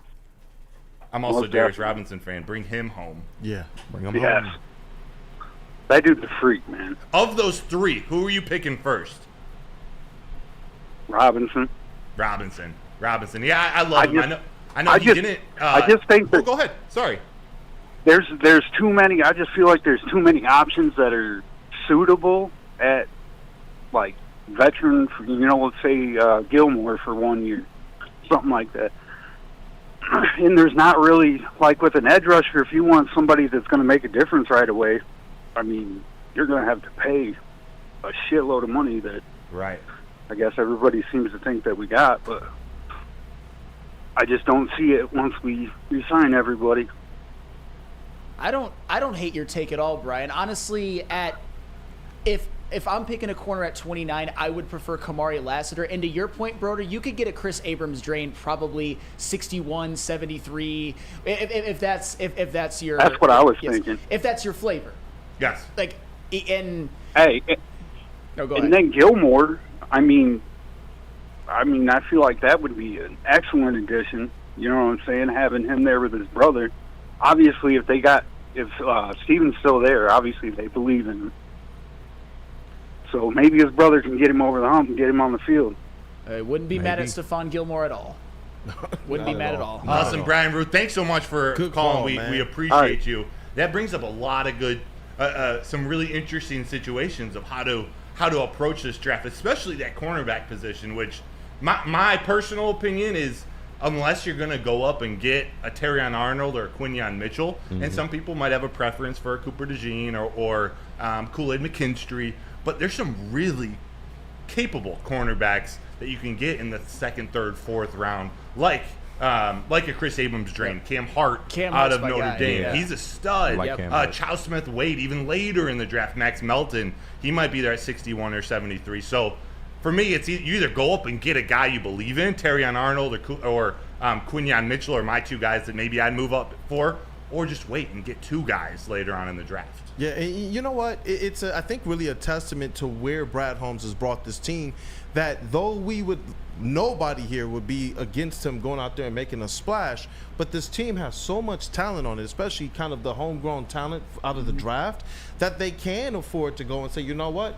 We can get one of these lower priced, still as effective, free agents, or kind of lower in the draft as it relates to who you select, whether it's a cornerback or defensive lineman, because of really how well he stacked his team. And you said something about flavor. Yeah, that Soroki's backward graphic was actually kind of dope. I know that was cool on Labrador, but as soon as you said flavor and I saw the Sorokis, I was like, dog on it, man. The marketing works. Man. Got that flavor in your ear today. Yeah. Might have to make that trip. I'm definitely going to make that trip. Got you. That's that All right, mock drafts, right? Yeah, mock draft. So we had a couple great fans, couple great audience viewers, show members, I should say, chat members, send in some mock drafts. And tomorrow, we got a big day planned for you tomorrow. We got Rod Beard on. We got Giovanni, Mosheri coming in from OU. He's going to be our OU basketball expert, breaking down their playoff run. So we wanted to highlight the chat today. We had 6 or 7 sent in. We're going to come and we're going to put these up, and we want you in the chat to grade them while we discuss, while we break them down. So, JB, I want to start with Charles McLean. He sent this to my email yesterday, and this is a very balanced, a nice balanced draft. I want to see what you guys think about this from Charles McLean. And for those listening on audio only, we got at 29, Graham Barton out of Duke, offensive lineman. Tavondre Sweat, defensive tackle at 61. At 73, Kalen Carson, cornerback out of Wake Forest, 92. Marshawn Nealon, edge rusher. Then later on the draft, he goes Zach Zinter at guard, Jordan Whittington at wide receiver, and Joshua Carty at kicker. Flannel, Kool-Aid, KG, and JB. What do you think about this from Charles McLean? That's not bad at all. And talk about the whipped cream and the cherry on top with the kicker at the end of the draft. Yes, big shout out. Let's go. What grade do you think you're giving this? Or anything you would change? God, honestly, I'm going to give a separate grade. The Tavondre Sweat pick to me is an A+. At 61, I think that's a steal. Yeah. Graham Barton, he's not my favorite at that position, but who knows who's available on that draft. You address corner and you address edge. I like Marshawn Nealon, so I'd probably give it like a B, personally. Okay. I'm the same way. This is a very solid draft, like throughout. There's nothing really like that pops off the page, but these are very good players, very solid players. Like you said, I love Tavondre Sweat right there. Graham Barton, I do like his skill set. I think he could definitely be an asset for this team. And Zach Zinner in the later rounds, man. So you definitely improving that O-line. I'm not mad at it. Plus, you got the kicker, so I'm all on board. I really want to give it a B just because it isn't the sexiest draft to me. But I'm going to give it a B plus because it's pretty smart. It's safe. Yeah, I really like Graham Barton. He fills needs, and he's an underrated offensive lineman. And then you draft Zach Zinter later on in the draft, which you're probably going to need a year to redshirt him, but you took your offensive lineman in the first round. Kalen Carson just isn't my favorite cornerback, so that's maybe holding me back, but I love Marshawn Nealon. So you get a kicker, I'll give it a B+. And the chat family, they are kind of in agreement as well. Just a fan, he gave it a B. Danny G gave it a B. Eric Allen, wow, I love it.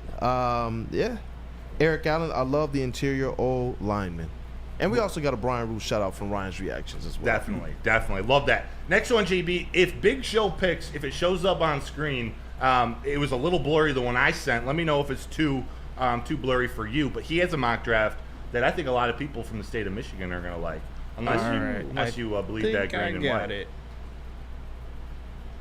Oh, there we go. Shows up perfect. So we got Kamari Lassiter in the first round. We got Braden Fisk, Mikey Sainristil, Blake Corum, Zach Zinter, Tyke Smith, and Cedric Johnson.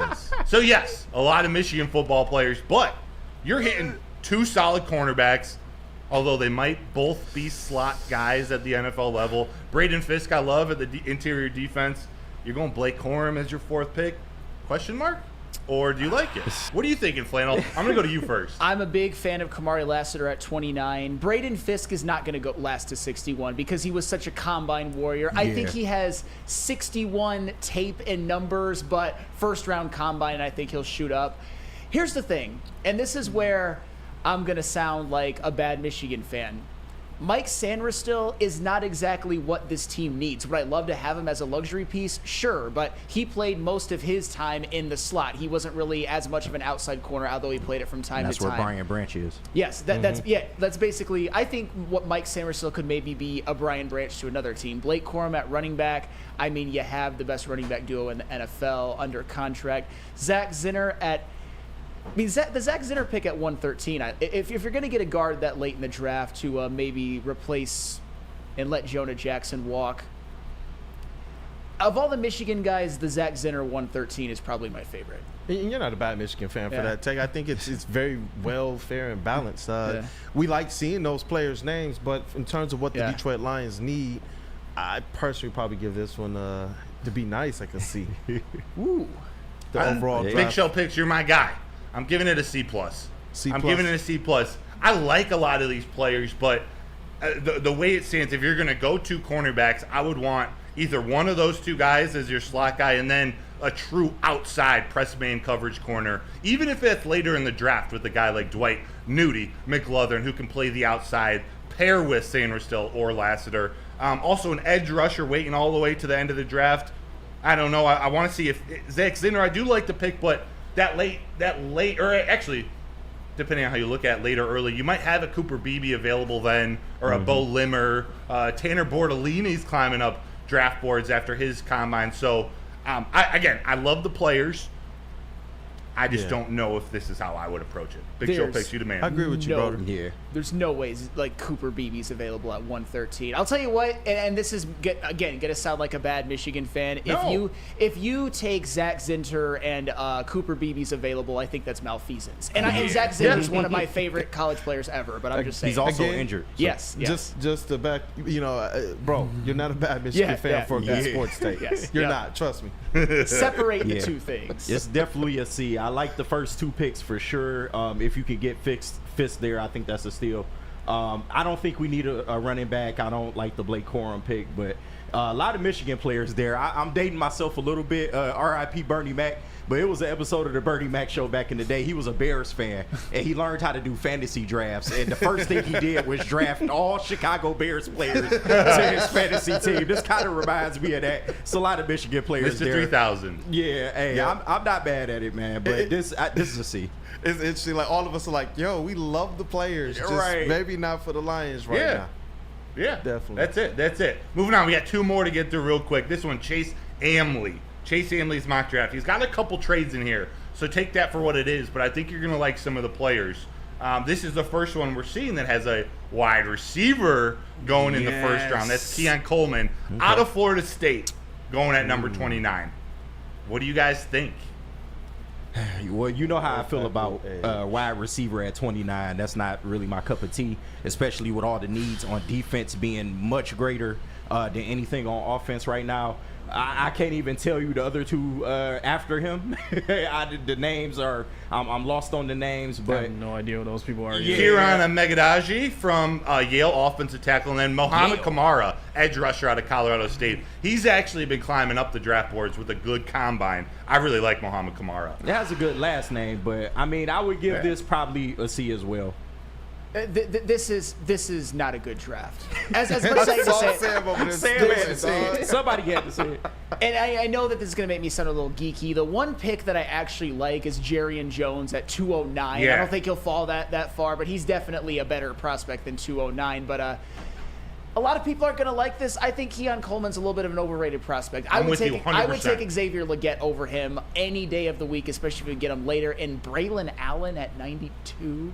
Guys, Braylon Allen shouldn't want to go to Detroit because Braylon Allen is a guy that I believe could start on a team sooner rather than later. He's good. Same with Blake Corum. I don't know if he's going to start this year, but if you're a running back and you're going that high, you should not want to go to Detroit because you will be buried behind David Montgomery and Jahmyr Gibbs, obviously, barring injury, but still.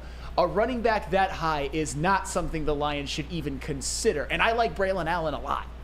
And you think at 92, there's too many either offensive linemen or defensive tackles on the board at that time where you can come in and really solidify either the trenches on offense or defense. So there's just not a need for Braylon Allen. No corner either. Like Braylon Allen at 90. Well, I mean, Jerrion Jones, he did make up for that later. That's a good pick. So I guess I'll give him a pass for that. I just don't think it's possible. I think at 92, you'd grab somebody like a Cam Hart, for example. He did make up for it with Jerrion Jones, but that's not realistic. But I think if you take a wide receiver in the first round, you got to fill in those next 3 picks with defensive players. You got to get one of a Cam Hart, a top cornerback with that, instead of going non-offensive linemen twice. So your 3 out of the top 4 picks are on the offensive end, and only one, Mohamed Kamara, is the only one I really like in that top 4.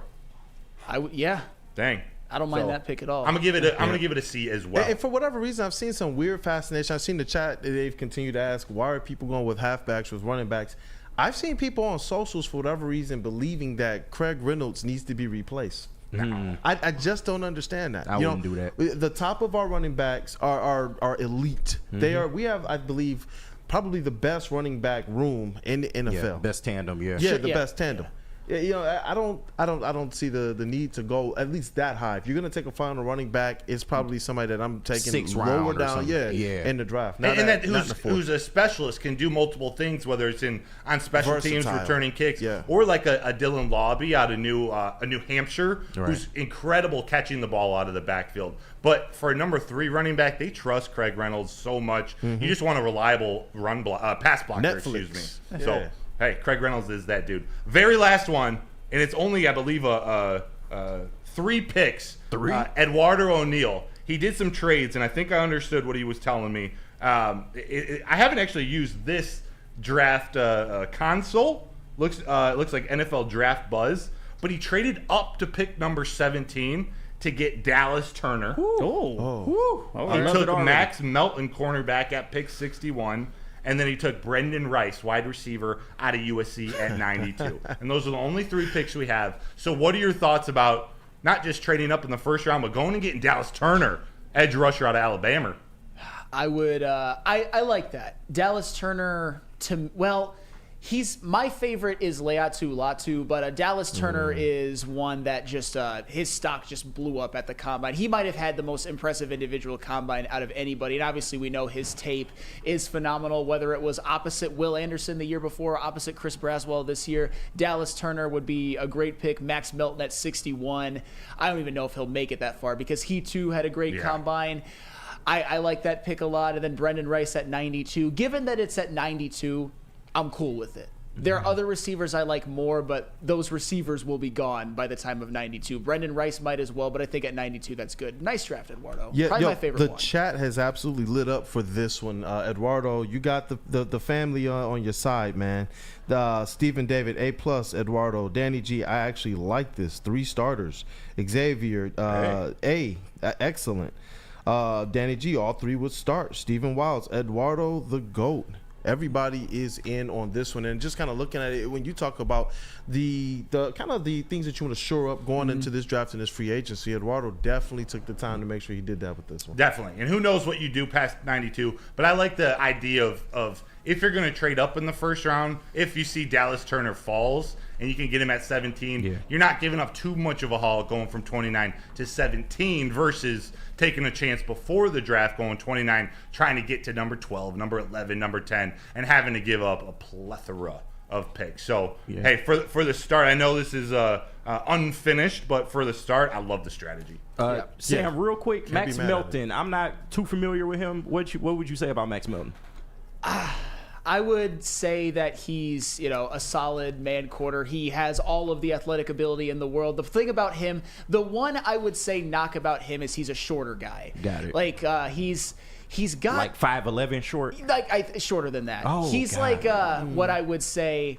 I don't know if I like a that. mini Quinyon Mitchell in terms of measurables. It's just that Quinyon Mitchell is like a better sized corner, and Max Melton is kind of a smaller one. But that's all right. You don't have to be 6'4" to play corner. And you don't. Yeah. So his ball skills do make up for it. Yeah, Like he's one of those smaller guys. He's 5'11" and a half. He plays bigger than he is. He's got long arms. He's physical. 40-yard dash time 4.39. 40-inch verticals. So he's one of those guys. He plays tough. I really like Max Melton. But yeah, Dallas Turner at 17, a stud, man. I love his versatility. That would be absolute. I've been a big proponent of moving up. I wouldn't be mad if they moved up for Dallas Turner. And my only gripe is with the 3rd round pick, I would probably go offensive lineman there instead of receiver, because you only need a wide receiver 3. They can get that in free agency, or you just re-sign Josh Reynolds and just keep this ship going how you had it. But besides that, I think that's pretty good, man. I give it around a B minus. B minus. Pretty good, and then a B minus. I mean, you're a tough professor. Tough teach. No bell curve grades over here. All right, for Dallas Turner, I'll raise it to a B plus. How about that? You don't have to succumb to the peer pressure. I know. That was fun. We're gonna try to do this at least once a week. Have a segment or two on chat mock drafts. Maybe we'll call it Mock-a-Doodle-Doo since we're waking up early here on Woodward. But we got a big segment coming up next with JB Smooth. Take us to break, Kool-Aid. Definitely, man. Can't wait to put the sauce on this next segment.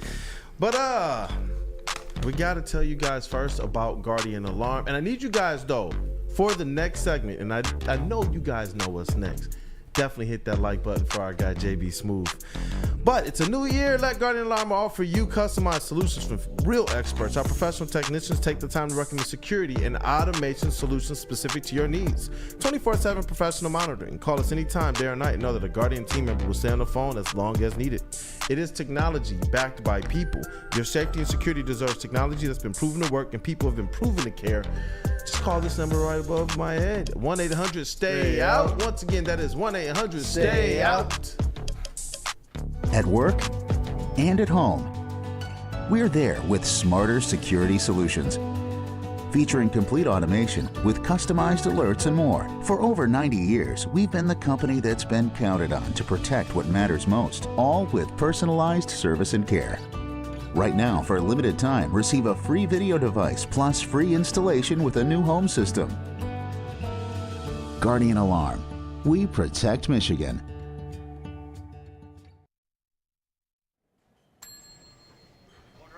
Big Boy Seafood Fest is sailing in with a fresh catch of favorites.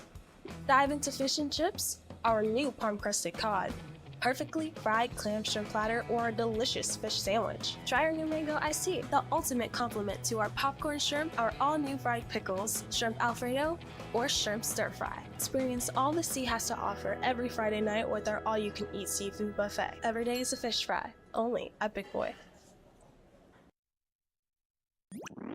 Every year, after a cold and dreary winter, Metro Detroiters come together for two things: Tigers baseball and the best damned party in the world. A new season of Tigers baseball is here, and we're bringing in the new season as only Woodward Sports knows how. Broadcasting live from the biggest party. It's the Grand Slam Festival at the Detroit Opera House. Come party with 4,000 Detroit sports fans, starting with Wake Up Woodward and rolling into Big D Energy. This is a party you don't want to miss, with Detroit's best DJs, food trucks, and of course, shots.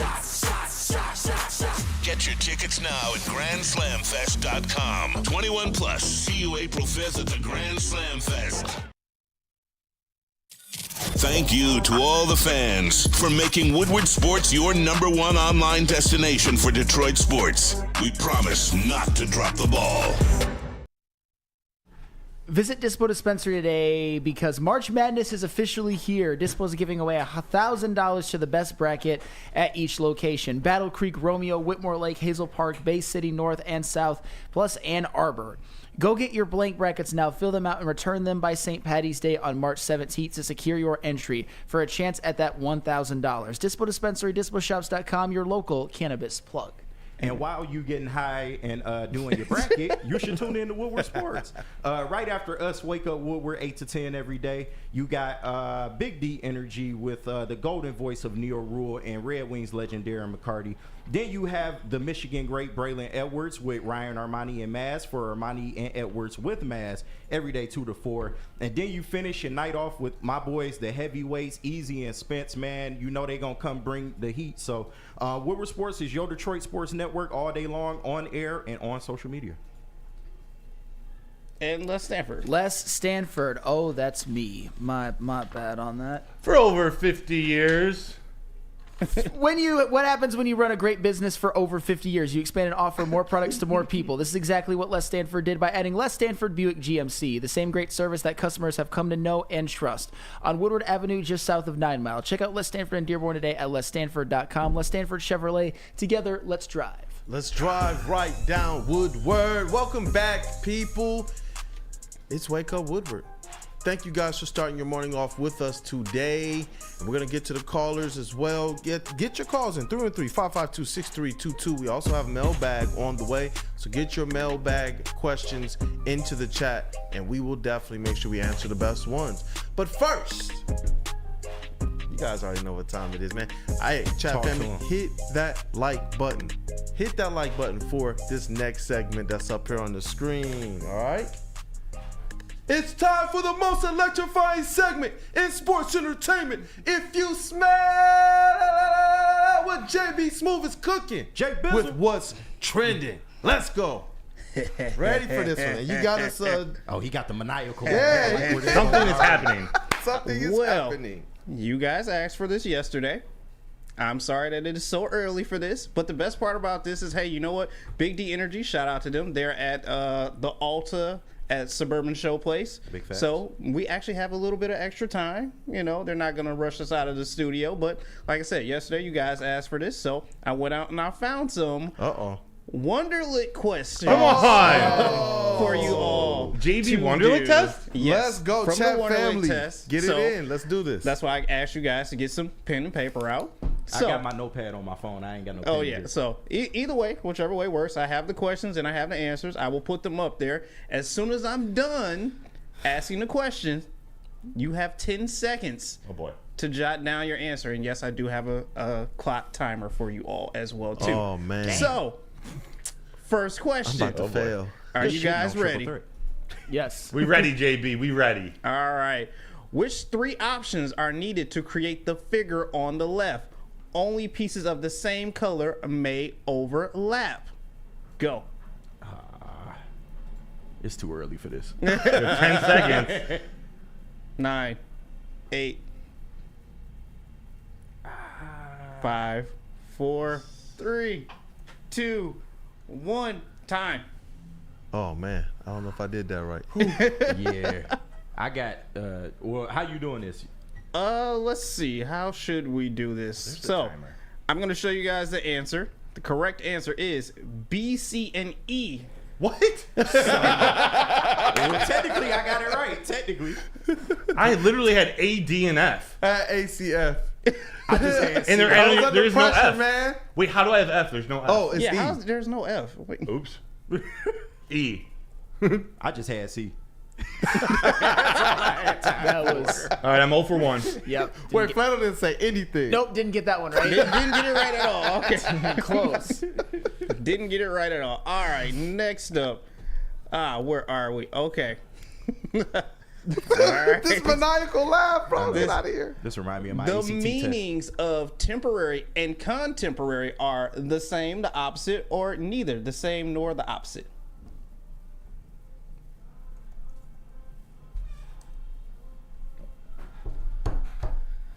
I forgot to start the timer. Duh. By the way, JB, is that possibly the answer under the answer? Is it? Oh, damn it. I had already picked it. Damn it. I had already wrote down. I didn't even see. Yeah, I put neither. All right, well, I guess I gave you a freebie on that one. All Let's right. go. Let's go. I gave you a freebie on that one. All right, so the next one. What is the next number in the following series of numbers? 0.5, 2, 8, 32. Oh, shit. And clock starts. Got it. I got mine. Done. 5, I'm probably 4, wrong. 3, 2, 1. It's gotta All be right. 128, Eric Taylor right? says 96. Art Vandalay says 128. Chase Amley 128. Dante 151 128. Eric Allen 128. Gromit 96. It's gotta be 128, right? You guys ready for this? Yeah. It is 128. Let's Let's go, go, baby. Let's go. Multiply by 4. Yes. I came here to play school. 4x, baby. Came here to play school. I'm feeling this shit. I want to prove my daddy Just I'm draft smart. me, man. Just draft Just draft me, man. I'm a talent, man. I ain't got time for these questions. All right, you guys ready for the next one? Yes. No. All right. A student types 35 words per minute. How many words can he type in 2 hours? 35 words a minute.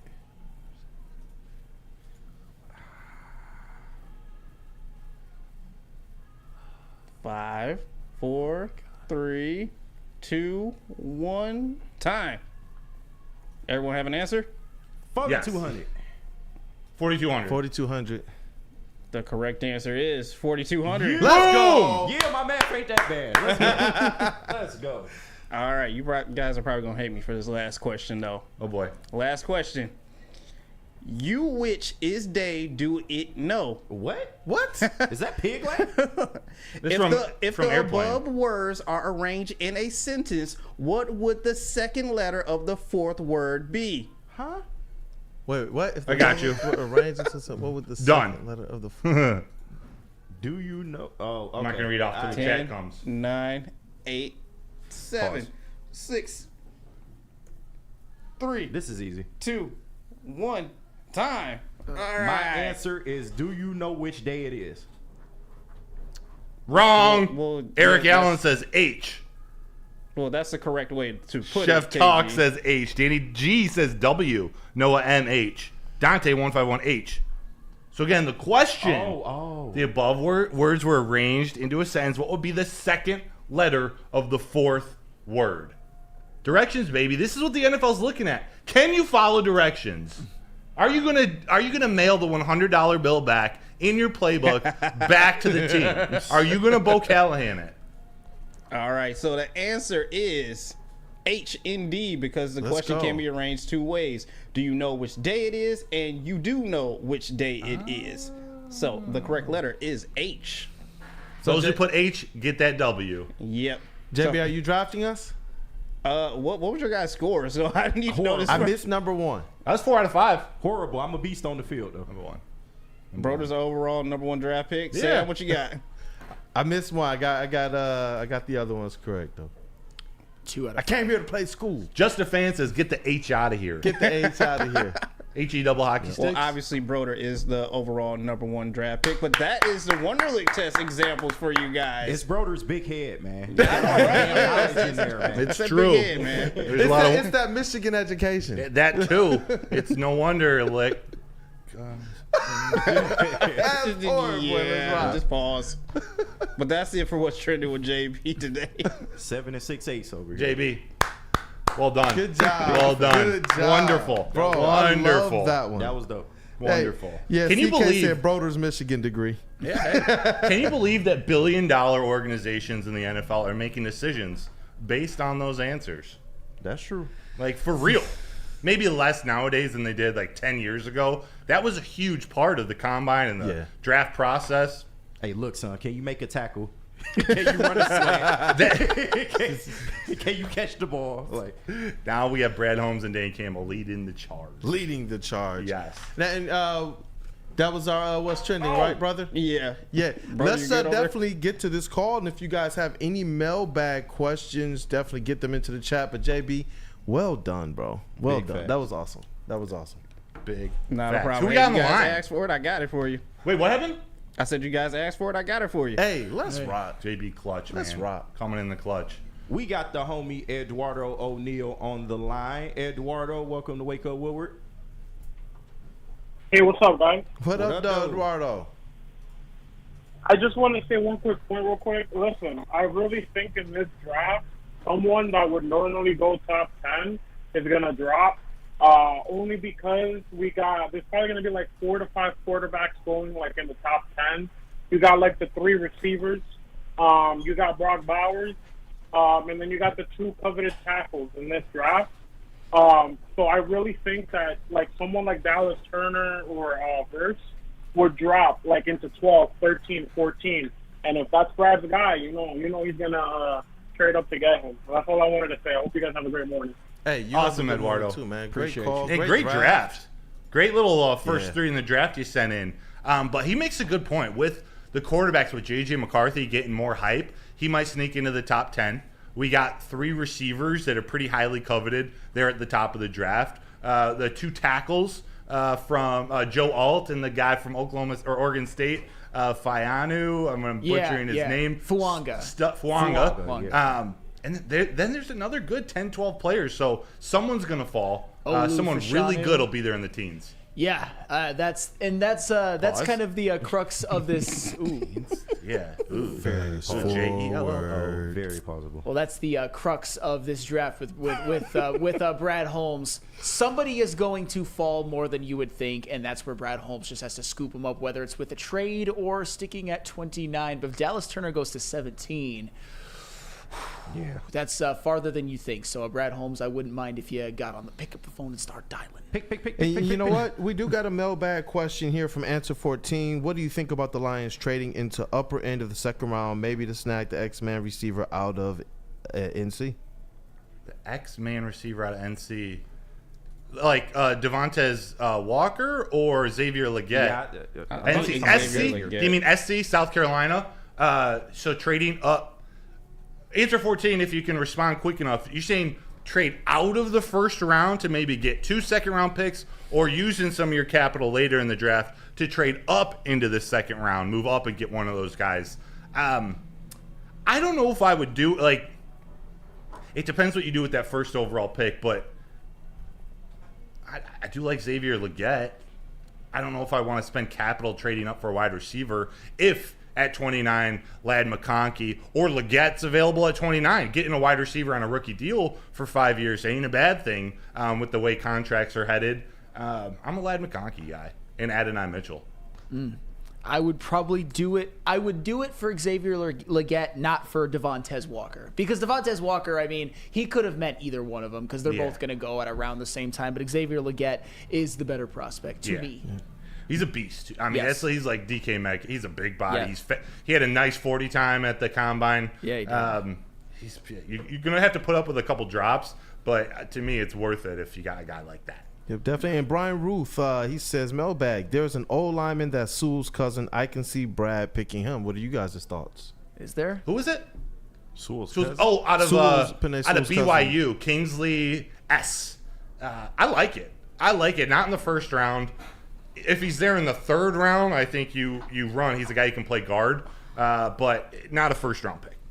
And if it'll maybe you draft him. Penei Sewell wants to negotiate a few less dollars in his contract. You know, allocate that to the family.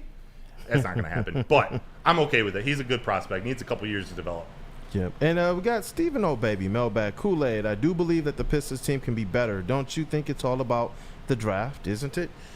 And you know what? I'm going to agree, but not from probably the perspective that others would. I don't think that there's a prospect in this draft that makes the Pistons kind of more sure team. Yeah. I believe that where the draft matters is if they can go out there and make some moves.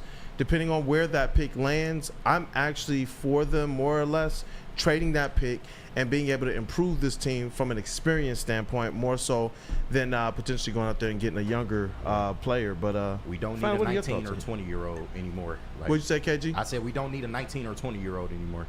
In this particular draft, I agree with you. Yeah. There's nobody that's going to put the Pistons over the top. I mean, obviously, probably very few people in the history of the NBA could put this Pistons team over the top, but certainly not in this draft. Trade the pick. Make a move. Yep. You're still playing triple threat, aren't you?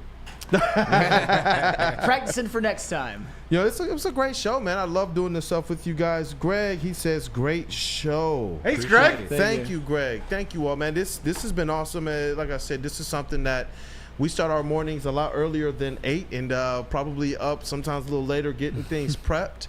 And it's because we love what we do on this show.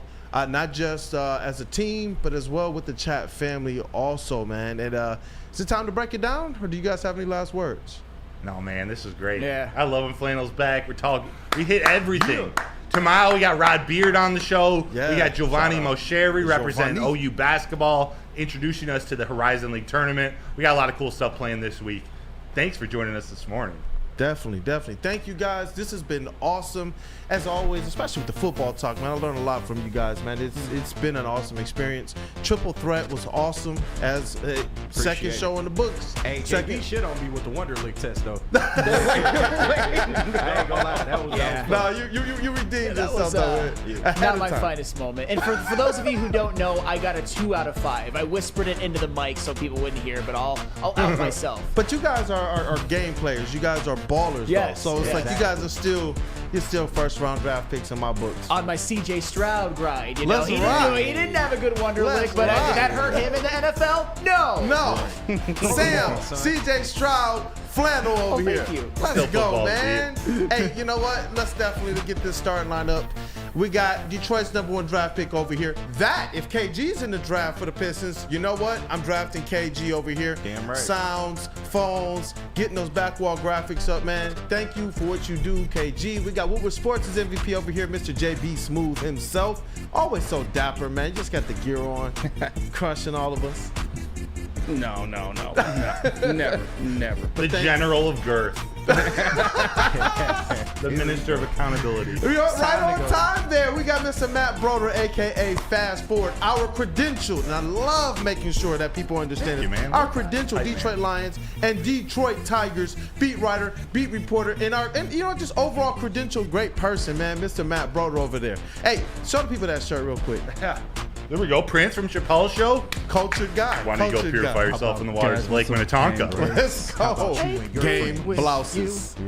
Game blouses. How about you and your friends? By the way, real quick before you finish off these intros, Dante151 with the $10 donation. Thank you, man. Hey, KG and JB, did you show D-Mac what happened Darby Allin this past Sunday? Yeah, that was crazy. We didn't show D-Mac, but me and him saw the picture. It looked nasty, man. Yeah, it looked really gruesome. I didn't want to play it on today's show, so I'll just pass on it. You guys want some pancakes? Thank you, Dante151, another one of those supporters, man. And John F. and Laura, great show, guys. No, thank you guys, straight up. Xavier D, well done, boys. Thank you guys, man. I'm telling you guys, we live for this type of stuff, and it's awesome to have you guys' support. I don't think you guys realize how much it does and how far it actually goes. I'm definitely appreciative. And it's always good to have our brother, Mr. Flannel, Sam Reynolds, on the show as well with the red and blue flannel onto that. I like it, man. I like it. Great job today. Great job today. You as well, again, man. great job today. Thank you. Great job as well. He's our vet. This is our vet on the squad right here in this starting 5. And I'm kind of one of the rookies, probably along with KG as well. Been covering Pistons, but as it relates to being on these shows, I am a rookie here, man. And I'm learning a lot from you guys, especially our 2 hosts, man.